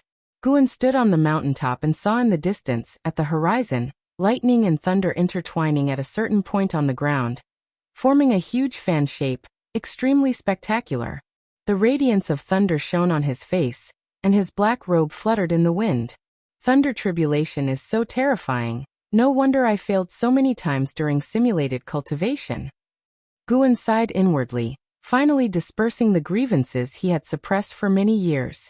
Although the lifespan consumed by simulated cultivation was more than reality, it was safe. Looking back at his achievements, at 28 years old, he reached Nascent Soul Realm 9th layer. Could the Supreme Sect find a second person like him? Afterward, he turned around and went down the mountain, preparing to continue writing. That night, the roars of thunder continued, making it impossible for everyone in Medicine Valley to cultivate peacefully. By noon the next day, the thunder still continued. The wind between heaven and earth grew stronger, as if a blizzard was about to arrive. Guan occasionally led the disciples outside to look after the medicinal herbs. After 3 days and 3 nights, the thunder stopped. As the thunderclouds dispersed in the sky, sunlight finally poured down, bringing relief to the disciples of Mystic Valley. However, they had not been happy for half a day before a sharp pressure enveloped heaven and earth, making them feel a heaviness in their chest and their hearts pounding in alarm. In the loft, Guan put down his brush, his gaze turned to the window, his brows furrowed. He sensed a strong sword intent coming from the horizon, unable to judge how far away it was for the time being. What is he doing? Guan felt puzzled. Just finished crossing thunder tribulation, and started comprehending swordsmanship? So desperate? Guan could only pray that the other party would not affect his Medicine Valley. Although the other's sword intent was strong, he secretly compared it, and felt it was inferior to his Taicang Divine Shocking Sword. After all, the Taicang Divine Shocking Sword was something he created by sacrificing 2,000 years of lifespan. How many people in the mortal world could live for 2,000 years? Late at night, 8 scenic caves. Guan came to visit Qiong. He arrived under the green vine tree and raised his hand to pay respects to Qiong. For the next while, don't come in again to avoid being discovered by Ziwei. Qiong said without opening her eyes. Ziwei? Guan remembered this person who was Zuolin's father. When the father and son flew over Mystic Valley, he had even thrown a lifespan detection at them. Ziwei's previous cultivation level was at Core Formation Realm 9th layer. After Tribulation Crossing, he would be a Nascent Soul Realm cultivator. Guan thought quickly in his mind, then nervously asked, "Who is Ziwei?" "He is the one who crossed Thunder Tribulation these days. According to your master, he has already earned the title of Maniac Swordsman of Tsanghu Lake." Qiong replied. "Maniac Swordsman of Tsanghu Lake?" Guan curiously asked, "Martial Master, do you know him?" "Yes, we are old acquaintances. Back then, he overestimated himself and attempted to pursue me as a Taoist friend. I severely humiliated him, making him a laughingstock in the inner sect. Since then he devoted himself to sword practice and never went out. Until I got injured and faked my death, I never saw him again." Qiong said this. Then she opened her eyes and looked at Guan with a teasing smile. "Dear disciple grandson, don't let emotions get the best of you in the future, it's easy to suffer." Guan replied, "Thank you for the lesson, martial master. I will remember it well." Later, Qiong let Guan sit down and began instructing him on the poison skill of the Myriad Poison Mystic skill. The Myriad Poison Mystic skill had both energy absorption cultivation techniques and numerous poison skills, requiring a lot of time to study. After staying in 8 scenic caves for 2 ancient hours, Guan left. 3 days later at dawn, Guan was leading the disciples in practicing exercises. They stood on the snowy ground, the cold wind was biting, yet they were still dressed lightly. Whoosh! A breaking sound came, startling everyone to turn and look, only to see the eastern mountain peak struck by a sword chi. 2 large trees on the mountainside were cut down, cascading down the slope and finally blocked by a row of trees, sending dust and snow flying like white mist. Looking upward, the cliff face had a 2-zhonglong crack, as if someone had carved it with a giant sword, very spectacular. Su Han frowned and said, "This isn't the first time. If this continues, it will endanger us sooner or later." Other disciples were also worried. Their exercise movements slowed down because of it. Wuxia sighed and said, "Sword cultivators comprehend swordsmanship. It can take anywhere from a few days to decades. Who knows how long that person will comprehend?" Guan rarely did not smile, his face darkened. He was worried about the medicinal herbs in Mystic Valley. Yesterday, he went to the outer sect to report this matter to the Elixir Hall, but they told him he could choose to temporarily move to Outer City, exempt from this year's harvest, but the Elixir Hall would not cover any losses in Mystic Valley. The medicinal herbs in Mystic Valley were precious to Guan. How could he give them up? If Mystic Valley collapsed, 8 scenic caves might be exposed as well. No. He must come up with a solution. Guan's eyes flickered. For the sake of life, he could endure humiliation, but for his medicinal herbs, he would fight. All right, continue practicing exercises, then each go cultivate. If that person is still here in 2 days, we'll move to the outer sect to avoid. Guan said. Upon hearing this, all the disciples were energized. They were also worried that Mystic Valley would collapse, so they had been wanting to go out to avoid it. The winter days passed quickly. Night gradually fell. On a mountaintop, Ziwei in a gray robe was meditating.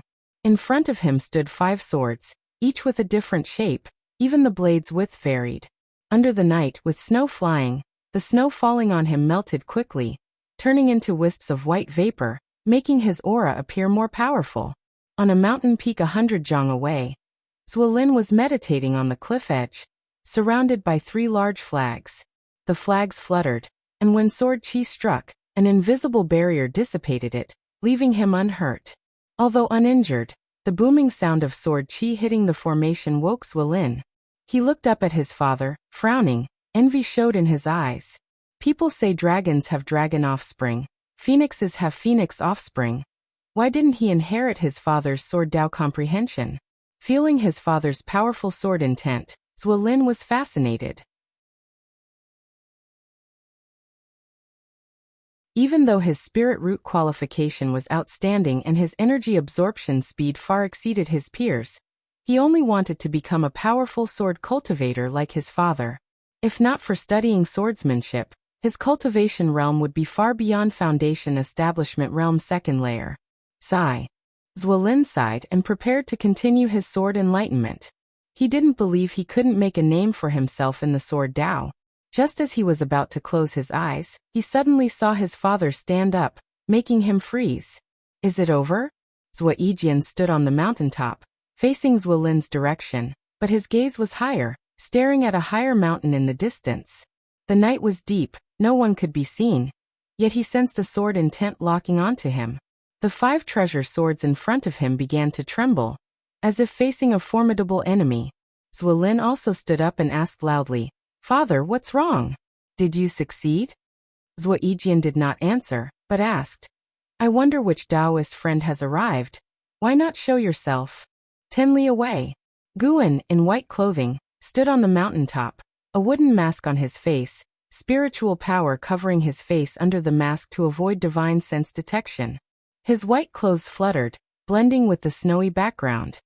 He played with a leaf in his right hand, with strands of sword chi coiling around it. From a high viewpoint, he could see Ziwei and also see Ziwei. Before emitting sword intent, he had surveyed the area within 100 li, confirming no other strong cultivators before coming to this mountaintop. Guan did not like innocent killings, but Ziwei threatened his medicine valley and had to be driven away. Blame yourself for choosing the wrong place, Guan murmured to himself. He had already activated his cultivation technique, infusing spiritual power into the leaf. At the same time, Ziwei heard his father's words and quickly turned around. With his foundation establishment cultivation, he couldn't see 10 li away, much less at night with flying snow obstructing his view. Not seeing the visitor made him nervous. Ziwei felt the increasing sword intent of the other person. Knowing this battle was inevitable. A demon path spy? Or one of theirs? Ziwei's eyes flickered. His right hand grasped a treasure sword in front of him. This sword was slender, with a red blade. As he held it, the blade ignited, becoming the brightest sight in the night sky. He drew his sword and swung it in the air, creating a trail of fire suspended in the night sky. In such cold weather, using the devouring flame sword technique, it seems the recent sword enlightenment has greatly enhanced father's sword Dao. Ziwei turned around, seeing the sword fire in his father's hand, showing admiration. No matter who came, he believed his father wouldn't lose. Since Daoist friend refuses to speak, I can only assume you intend to disrupt my path enlightenment. Let this icy world witness whose sword intent is stronger. Ziwei's cold voice echoed between heaven and earth. As his words fell, a sword intent soared from his body, causing the mountain peak he stood on to tremble, the snow collapsing down, shaking the mountain where Ziwei was. 10 li away. Too much talk. Guan whispered to himself, his voice so low only he could hear. As he finished speaking, he suddenly threw the leaf in his hand. What flew out didn't seem to be a leaf, but a divine sword piercing through time and space.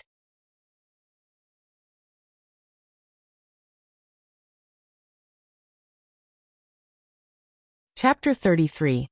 Alarming the outer sect, becoming a deity. Amidst the dark snowy night, Ziwei's sword intent formed a shocking and domineering pillar of energy, stirring the wind and snow as it connected the sky and the mountain, fiery flames rising from within the pillar, transforming into a fire dragon soaring upward. Ziwei was left dumbfounded, never imagining his father's devouring flame sword technique had reached such heights, something he had never heard of before. Bang! A booming sound suddenly came from behind Ziwei, like a sudden clap of thunder, causing him to instinctively turn around. Before his face was fully turned, a bright sword light illuminated his face. His eyes widening, he glimpsed a dazzling sword light sweeping across the dim sky. The sword light was incredibly bright, beyond words to describe. The flying snow was impacted by the sword light, forming a huge wave of air, as if the entire night sky was about to be pierced by it. This scene deeply shocked Ziwei. Ziwei's mind went blank, leaving him no time to think.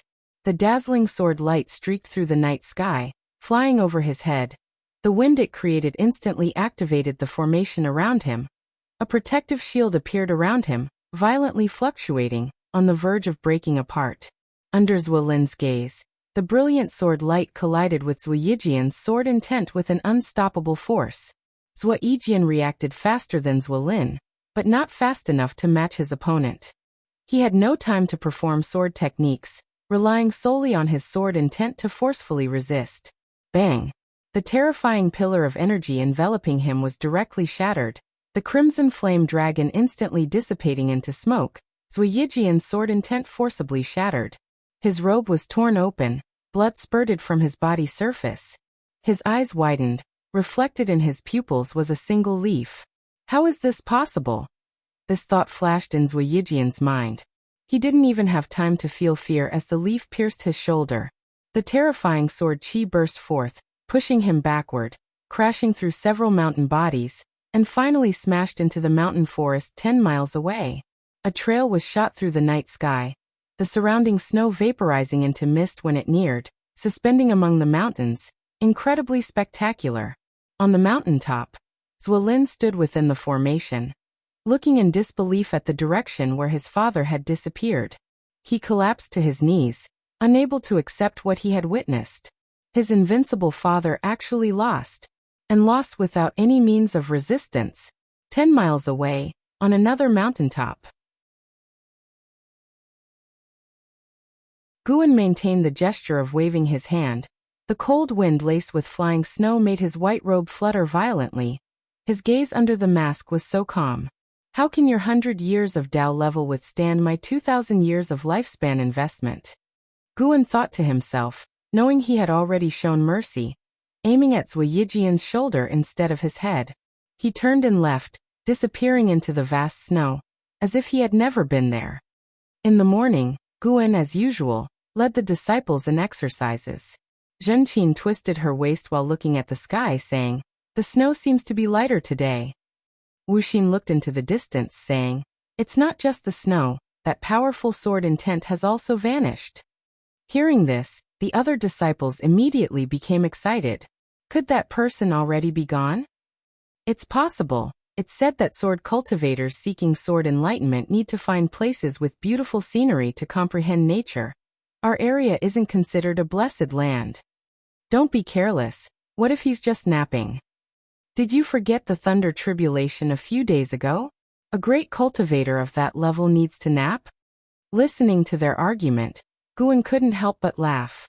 He cleared his throat and said, "Do the exercises seriously. Whether that senior has left or not, we will know soon." He hoped no one else would come to the vicinity for tribulation crossing or sword enlightenment in the future. If he accidentally went overboard, the scene would be ugly. In the following 2 days, with no sword intent enveloping the world, the disciples of Mystic Valley confirmed that the other party had indeed left, and so Mystic Valley returned to its usual pace of life. Occasionally, cultivators would fly over Mystic Valley, something the disciples had become accustomed to. Only Guan knew that these people were probably investigating the injury of Zui Yijian, because he detected that one of the cultivators had a Nascent Soul Realm level 6 cultivation. At night, several days later, Guan visited Qiong at the 8 scenic caves. After greeting her, Guan said, "It seems that Senior Zui Yijian has already left." Qiong, who was not practicing but performing alchemy, stared at the flames under the pill furnace and said, "Not left, he's either dead or injured." "What? Why do you say that?" Guan asked in feigned shock. He even added, "He's a great cultivator of the Nascent Soul Realm." Qiong rolled her eyes at him and replied, "So what? There are realms above the Nascent Soul Realm. There were 2 strong sword intents battling a few days ago, one far exceeding Zui Yijian's, and the fight ended instantly, showing the other's strength far surpassed Zui Yijian's." Upon hearing this, Guan felt secretly delighted. On the surface, however, he frowned and hesitated. Will Mystic Valley be in danger? Don't worry, it's been days already. Do you think a person seeing an ant on the roadside would deliberately step on it? Qiong looked back at the pill furnace and said softly. She seemed calm, but was actually filled with a sense of urgency. She realized she might have fallen out of touch with the immortal cultivation world. 70 years, enough to change dynasties. It took her only 40 years to reach the core formation realm. Who knows what the immortal cultivation world is like now? In future breakthroughs and tribulation crossing, be more cautious, don't imitate Zui Yijian. He might have thought no one would dare interfere, but didn't know the Supreme Sect's internal strife is fierce. Qiong said softly. Guan asked in surprise, "You mean the person who attacked Zui Yijian was a cultivator of the Supreme Sect?" Of course, other sects' great cultivators wouldn't rashly intrude into the Supreme Sect, and the other side disappeared quickly, without a second fight, so it can only be someone from the Supreme Sect. Qiong nodded. You've really guessed it right. After making his move last night, Guan quickly left the scene. Upon reaching Mystic Valley, he sensed several powerful divine senses sweeping past, making him break out in cold sweat. Thankfully, his dragon strength divine primordial skill was strong enough. Qiong clearly had a lot on her mind, and she started educating Guan on how to navigate the immortal cultivation world in the future. After chatting for a while, Guan finally got away and went to check on the sky dragon egg.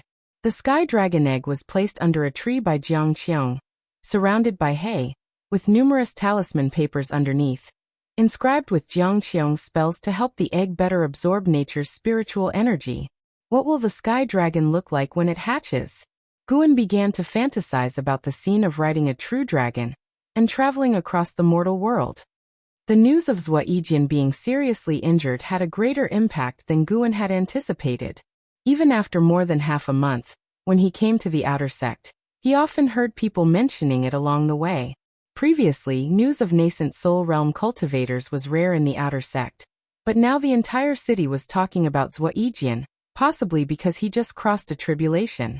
Before crossing the tribulation, Ziwei was an elder of the outer sect, ranking among the first-rate experts in the outer sect.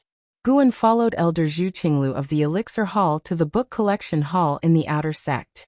The Book Collection Hall managed all the book towers in the outer sect, including the scripture pavilions in various places, cultivation techniques, side door scriptures, curiosities, and travelogues. Any books entering the Supreme Sect had to be registered in the Book Collection Hall. Young brother, it's a good idea to write books. I support you. If it passes, I will speak to get your first batch increased. Zhu Qinglu walked ahead, looking back with a smile. Since he benefited from the green vine fruit, he treated Guan like family, at least on the surface. Guan smiled and said, "Thank you, senior, for your support. I won't forget your kindness." "Ha ha ha, don't mention it." Zhu Qinglu laughed, though his smile grew even brighter. The book collection hall was large, no less than the Elixir Hall. After passing through numerous corridors, the two arrived in a lobby where an elderly man sat sipping tea, with rows of bookshelves in the side hall. "Elder Lu, long time no see, how have you been?" Zhu Qinglu stepped over the threshold, clasped his hands, and smiled warmly. Guan immediately used a lifespan detection. Qiong, Foundation Establishment Realm 9th Layer 226/270/340. Upon seeing Zhu Qinglu, Qiong set down his teacup and stood to greet him. After a few polite exchanges, Qiong invited Zhu Qinglu to sit down, reminiscing about their previous encounter, and even talking about joining the Supreme Sect together 200 years ago. Guan stood behind Zhu Qinglu, looking serious and curious, while Qiong occasionally glanced at him, feeling satisfied. After chatting for about an hour, Zhu Qinglu finally stated his purpose. "It's a simple matter. Junior brother, give me your book. I'll take a look. If it's good, this matter is settled." Qiong said to Guan with a big smile. Guan immediately took out the book he had written. Qiong accepted it, glanced at it, and smiled. "Investiture of the Gods? Nice name." He began to read, while Zhu Qinglu stood up and walked towards a nearby bookshelf. Guan stood obediently by the side. At first, Qiong was casual, but as he read on, he sat up straight. Just then, a young man in white stepped in and loudly said, "Elder Lu, do you have any books about sword cultivators? I want to see who in Taicang world can defeat the maniac swordsman of Tsanghu Lake with a leaf." Qiong raised his hand, gesturing for him to be quiet. Guan turned to look and instinctively used a lifespan detection. Guyu, Foundation Establishment Realm 8th Layer 34/291/14 to a genius. Guan had seen such geniuses before, so he didn't give Guyu another glance. Guyu leaned over to Qiong's side, peering at the investiture of the gods in his hands. After a while, Guyu also became engrossed. An hour passed. Zhu Qinglu returned, surprised, and asked, "Brother Lu, weren't you just skimming? Why are you reading for so long?" He glanced at Guan. "What did this kid write? Is it overstepping boundaries?" Qiong looked up, paused for a moment, then stood up, staring sharply at Guan and asked, "Did you really write this?" Guan nodded, thinking yes, it was written by an old ancestor from Earth. Zhu Qinglu frowned. "Is there a problem? If it's not good, I'll have him rewrite it." "No problem, it's very good." Qiong shook his head, looking at Guan again. "This book can be distributed. You have talent. I'll set a 30% profit share for you. 5% of the book's selling spirit stones go to the sect, and 2% to the book collection hall." Guan quickly thanked him. Zhu Qinglu nodded slightly, feeling that Qiong had given him face. Qiong smiled and asked, Will you use your real name as the author? Guan shook his head. Better not.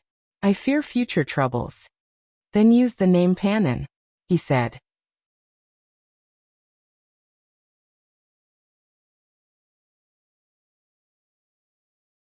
Chapter 34. 30,000 Years of Life, Ziwei Array Chronicles. Guan originally wanted to use the name of the original author of Investiture of the Gods, Su Zhonglin, but he envisioned writing other books for extra income, so he came up with a different name. Lu Qiong and Zhu Qinglu didn't give it much thought, and as for Panin compared to Guan, he only changed his surname, which they could understand. Afterwards, Lu Qiong began to instruct Guan, mainly reminding him of what he shouldn't write, and implicitly suggesting that he include the Supreme Sect and portray it in a positive light. Even if he didn't write about the Supreme Sect directly, he could imply it. In short, the more he praised the Supreme Sect, the better treatment he would receive in the future. To this, Guan could only agree outwardly, leaving the decision for later. Writing books was just a pastime for him.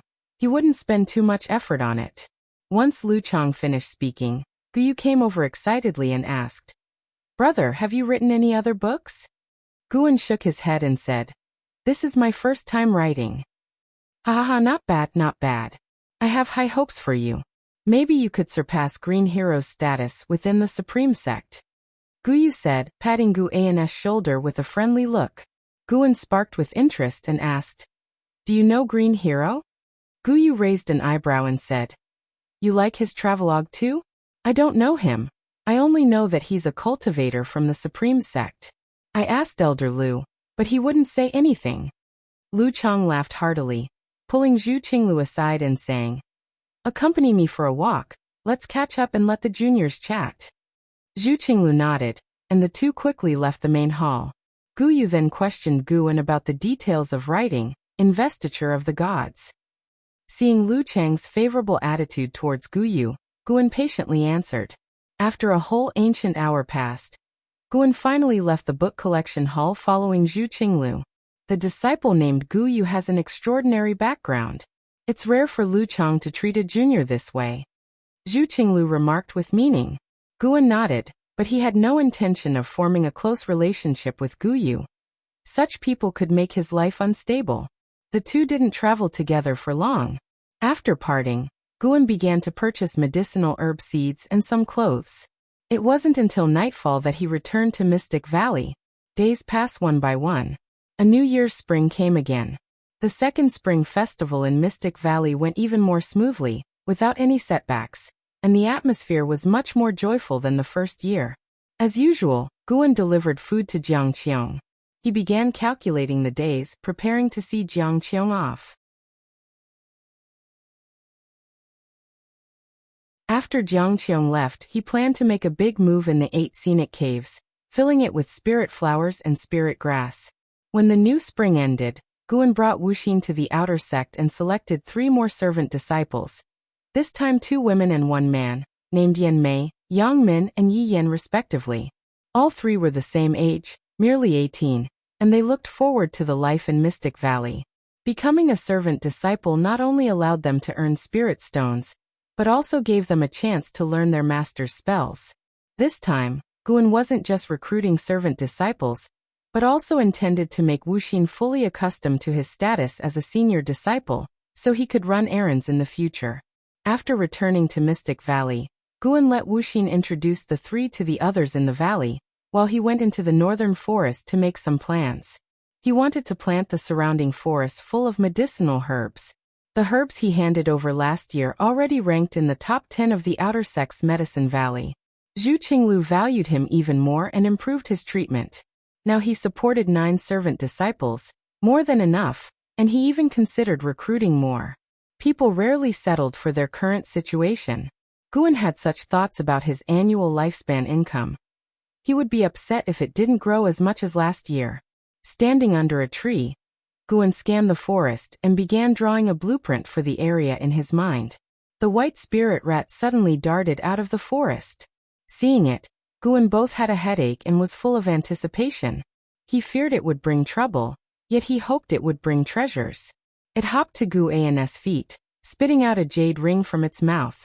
Guan raised his hand and grabbed the jade ring, tucking it into his belt to examine later in private. He picked up the white spirit rat and didn't let it run around. Good job. I'll reward you with a green vine fruit tonight. Guan smiled. The white spirit rat seemed to understand and stopped struggling, lying obediently in his arms. After standing there for half an hour, Guan turned and left the forest, waiting on the grassy area near the plan zone for someone to arrive. Soon, the sound of something breaking through the air came. An outer sect disciple came via sword control and landed quickly beside Guan, his appearance catching other disciples' attention in Mystic Valley. Senior brother. I'm back. The newcomer was Lu Jiujia, who had gone to take the outer sect test. Wearing the outer sect robe, he looked completely different from before. Guan smiled and said, I thought you wouldn't come back. Lu Jiujia scratched his head and said, How could that be? As soon as I got the Foundation Establishment pill, I went into seclusion. After successfully reaching Foundation Establishment, I came back immediately to share the joy with you all. Guan smiled, pinched his shoulder, and noted that his physique indeed became stronger. Others gathered around, excitedly asking him about his Foundation Establishment experience, and he answered them all with spirited confidence. When Guan first saw Lu Jiujia, he was only 15. Now seeing his success, Guan felt only gratification. On the path to longevity, it was too lonely to journey alone.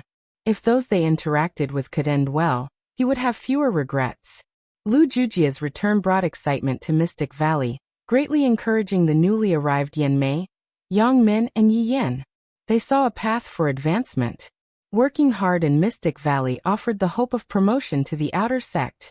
That night, Guan examined the jade ring the white spirit rat brought back. Using divine sense, he broke through the restriction inside and discovered a trove of spirit stones. Unexpected fortune? Guan had higher expectations of the white spirit rat. He rewarded it with the right to eat a green vine fruit. Lu Jiujia stayed in Mystic Valley for a month before leaving. Everyone knew his departure might mean they would never see him again in this lifetime, unless they also became outer sect disciples. In the blink of an eye, 2 years passed.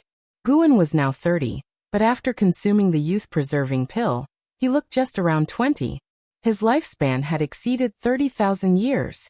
Mystic Valley was expanding, and the number of outer sect disciples seeking his help to manage their caves had reached 11. His monthly lifespan increase kept rising. Life was busy and fulfilling, but he didn't feel tired at all. Instead, he was full of vigor. Summer arrived, and under the starry night sky, fireflies dotted the serene forest. In the forest, Qiong, clad in white, walked ahead barefooted. She didn't feel any discomfort even when stepping on the tree branches. Guan followed silently behind. All right, this is far enough. Qiong stopped, turned, and said to Guan. Guan nodded, and after hesitating for a moment he said, Martial Master, be cautious on your way out. After all, this is still within the Supreme Sect's territory. After so many years together, with Qiong teaching him many spells, it would be a lie to say he had no feelings. But more than those feelings, he preferred her leaving. Qiong nodded, raised her right hand, and a blue book appeared in her hand, which she tossed directly to Guan. Train hard. When I return next time, I'll check your cultivation. If you disappoint me, I'll beat you up, Qiong said, shaking her fist in a child-threatening manner, making Guan laugh ironically. Before he could respond, Qiong vanished into thin air, and Guan could sense her demonic chi quickly fading away. In the dim forest, Guan's lips curled into a smile as he turned back towards Mystic Valley, inspecting the secret book in his hand, the Ziwei Array Chronicles. He skimmed through it briefly and found each page had a special restriction, describing formations in text, but their cultivation methods required divine sense to probe. Impressive. Guan thought of the formations in the 8 scenic caves. Those formations prevented even great cultivators of the Supreme Sect who flew over Mystic Valley from detecting the green vine tree's presence. Although Qiong only had a cultivation level of the 9th layer core formation realm, her formation and alchemy achievements far surpassed the core formation level. After all, She reached the core formation realm at 40, and then focused on formations and alchemy. She said she continued pondering formations even during her years of feigned death. Guan suddenly felt the weight of the Ziwei array Chronicles in his hands. The moon set, and the sun rose. Morning arrived. Jiang Qiong's departure only affected Guan. Life in Mystic Valley continued as usual. After leading the disciples in exercises, Guan brought Yilan back to his loft. He took out a small wooden box he had prepared earlier, and handed it to Yilan. The small box was square and finely crafted, as if it contained a jewel inside. Yilan paused, then curiously opened the wooden box, quickly seeing an elixir inside. "Senior brother, what is this elixir?" Yilan asked. Guan, sitting at the table and pouring himself tea, smiled. "Foundation Establishment pill, prepared just for you. Don't tell anyone. In the future, if a disciple in the valley reaches the 9th layer Qi cultivation realm, I'll give them one too, but don't let anyone know I have these elixirs beforehand to avoid trouble." Foundation Establishment pill. Yilan widened her eyes and instinctively tried to refuse, but Guan preempted her, saying, "Don't worry, I kept one for myself. Once you succeed in Foundation Establishment, you might even become my support in the outer sect. Work hard. That's the best way to repay me." Yilan felt complicated, wanting to say much but couldn't find the words. Guan advised earnestly, "Life is long, and one will have many thoughts. But never forget your greatest pursuit in this life." Although Yilan hadn't frequently clung to him all these years, her eyes were always so tender when she looked at him. Sometimes he even eavesdropped on other disciples chatting. Everyone could see her affection for him. Guan's feelings for Yilan were purely sibling-like, not yet reaching the level of wanting to spend a lifetime together. Moreover, his heart was set on immortal cultivation. Yilan nodded firmly and gently said, "Senior brother, don't worry.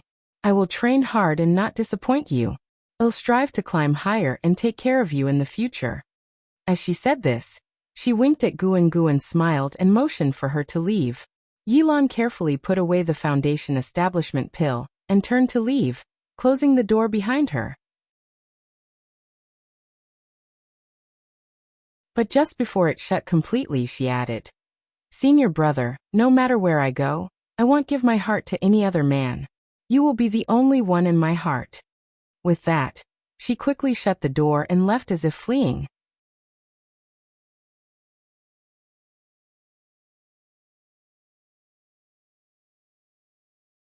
Chapter 35.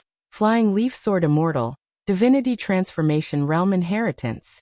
After Yilan obtained the Foundation Establishment pill, she succeeded in establishing her foundation in just a month. That night, Guan guarded her during her tribulation in the dark, and she passed through it with no real danger. The day after successfully establishing her foundation, Yilan bid farewell and left in a hurry. Her sudden achievement in foundation establishment became a major topic in Mystic Valley, leading to many speculations among the disciples. Some said it was Guan who gave her the Foundation Establishment pill. Others claimed Yilan had a fortuitous encounter, and some believed her mountain forest training was divinely aided. Regardless, Yilan eventually left. Under the scorching summer sun, Guan stood on the pavilion's platform, looking at the busy disciples below, suddenly feeling a sense of change and loss. Cheng Xiandan, Zhang Chuanqiu Liya, Meng Lang, Lu Jiujia, and Yilan were all gone. Now only the younger generation remained. Among them, Xiaochuan had the most seniority under him. Xiaochuan had given up thoughts of moving to the outer sect, but he did not get disheartened and still lived a positive life, finding other meanings in life alongside cultivation. Guan looked at a corner of the Medicine Valley, where bamboo fences enclosed ducks. Xiaochuan was leaning over the fence, interacting with the ducks. These ducks were not ordinary farm ducks. They had a trace of the bloodline of third-order demon beasts. Each duck cost 100 low-grade spirit stones. Xiaochuan emptied his wallet to buy 2, while the other 10 were paid for by Guan, increasing Xiaochuan's gratitude towards him. Despite the trace of third-order demon beast bloodline, these ducks would be lucky to grow to the first order. The flesh of low-order demon beasts is also beneficial to cultivators. Should I set up a livestock business? It could extend life and earn spirit stones. Guan suddenly felt tempted. Raising sheep and cattle in the mountains wasn't out of the question. But doing this would require constantly expanding manpower, and he feared causing a stir that would draw the Supreme Sect's ire. He had considered running off to find a deep mountain on his own, but quickly dismissed it. Not to mention that the green vine tree was hard to move. He did not want to miss out on the Supreme Sect's resource channels. Within the Supreme Sect, as long as he had enough spirit stones, he could buy anything he wanted. Going outside might not offer the same certainty. Some rare items were hard to find. At worst, he could glorify the Supreme Sect in his writing later on. Guan thought secretly, as long as he handed over enough medicinal herbs and demon beast blood, how could the Supreme Sect give him a hard time? They might even lend him a hand. Yes, just like that. In the future, Xiaochuan will be the beast tamer, and Wuxia will be the chief disciple in charge of planting. They will be my left and right guardians in Mystic Valley.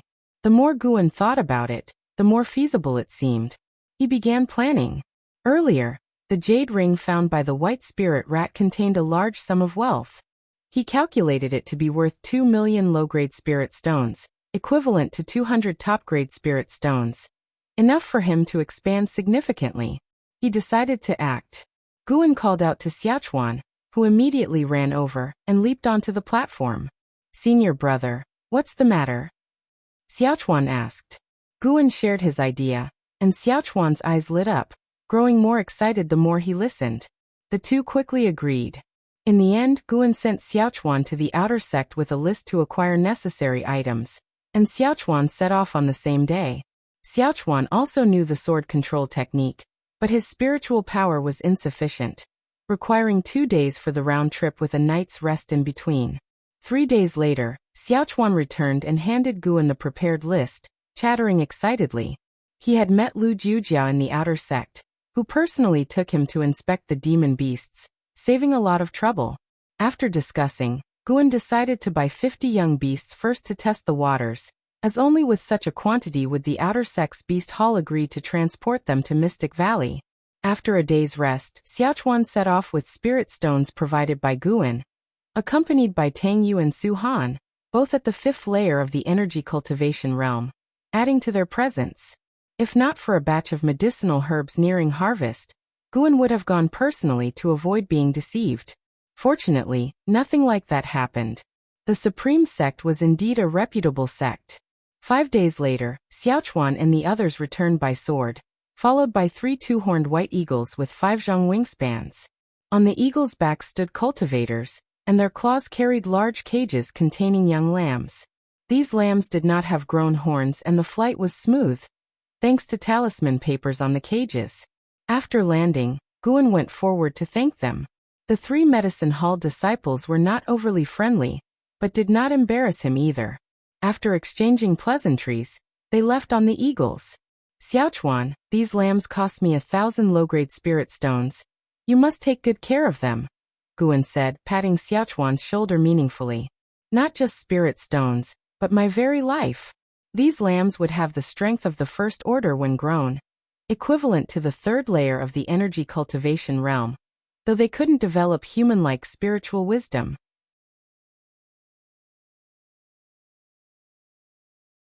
Xiaochuan nodded solemnly, scratching his head. "Senior brother, can we recruit 2 more servant disciples to help me?" Guan replied, "Have others help you first. Recruit disciples in half a year. My storage bag is a bit tight right now." Xiaochuan beamed, quickly expressing his gratitude. Guan indeed had many spirit stones, but he feared drawing too much attention, so he chose to restrain himself for half a year. After dealing with Xiaochuan, Guan returned to the pavilion. Everyone in the valley came to observe the first-order sheep demon. For those fixated on plants daily, the appearance of sheep demons was novel. Back in the pavilion, Guan prepared to write the next volume of Investiture of the Gods, as Lu Qiong from the book collection hall had urged him several times. Listening to the laughter of the disciples outside, Guan's lips involuntarily curled up. In a courtyard, Ziwei sat under a tree, his head full of white hair, holding a leaf in his right hand, his brow furrowed. Compared to the him who had successfully crossed the tribulation years ago, he looked much older, losing his sharpness, no longer seeming like a great cultivator of the nascent soul realm. Zuelin walked into the courtyard, turned his head, and saw his father under the tree. He immediately went forward, snatching the leaf from Zueyijian's hand. "Father, how long will you remain in decline?" Zuelin questioned angrily, throwing the leaf on the ground and stomping on it. Zueyijian looked at him with eyes calm as water. "I am not in decline. You spend all day looking at leaves. How long has it been? How long since you absorbed energy, or tempered your sword intent?" Zuelin's tone was full of frustration. Thinking of the indignities he had suffered over the years, a surge of anger welled up, almost uncontrollable. Zueyijian bent to pick up the leaf.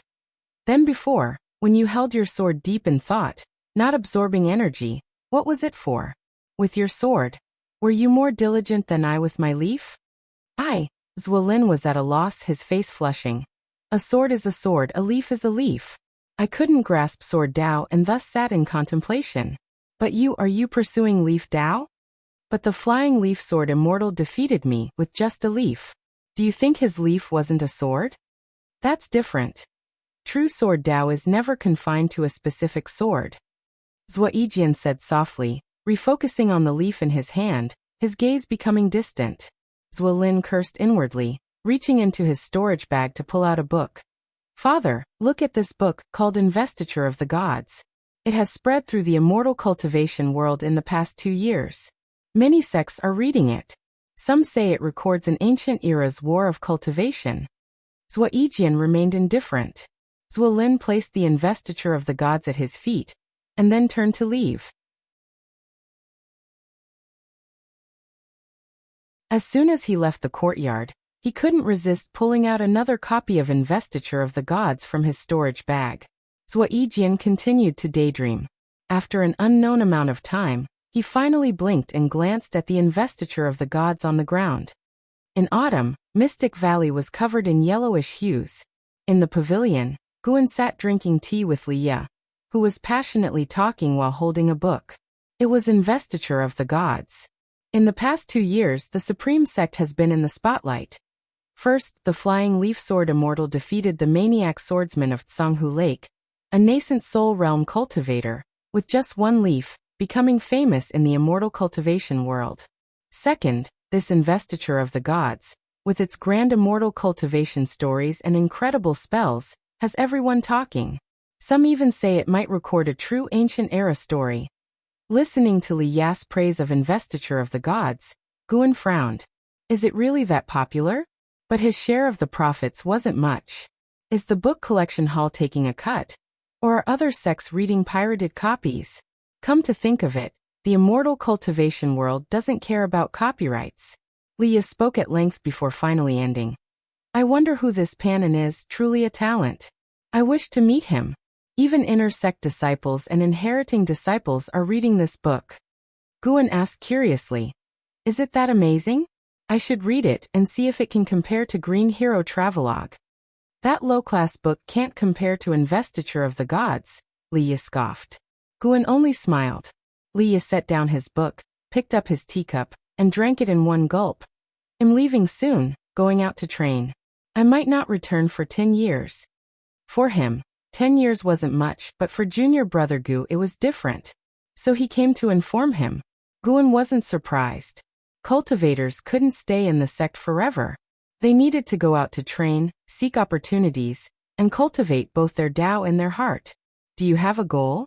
Guan asked casually. Liye smiled. Yes, there is an impending passing of a great cultivator of the Divinity transformation realm in the southernmost Jizhou. He wishes to find a suitable successor before his demise. This person is a sword cultivator, and I plan to try my luck. Divinity transformation? What kind of realm is that? How many levels above the Nascent Soul Realm? Guan pretended to ask in curiosity. Liye laughed. The Divinity transformation realm is just above the Nascent Soul Realm. If it were several levels higher, he wouldn't appear in Taicang. There's more to this land than just the Taicang dynasty, and supposedly, beyond the sea lies an even broader world. But without reaching the Nascent Soul Realm, it's hard to cross over. He stood up, smiling. Junior brother Gu, when I return, I will be the inheritor of a divinity transformation cultivator. By then, call me senior brother, and maybe I'll show you divinity transformation spells. With that, he turned to the window and leaped out, departing by sword. Guan looked at the footprints on the windowsill, raising an eyebrow. Divinity transformation realm? He had to reach it before Liya returned. You're tuning in to the Lime's Wuxia Whispers YouTube channel. We're so grateful for your support, and don't forget to subscribe to join us on this incredible journey through captivating stories. Your generosity through donations truly makes a world of difference, as it's the primary source of revenue that allows me to expand and enhance this channel for you. Thank you from the bottom of my heart for being a part of this adventure.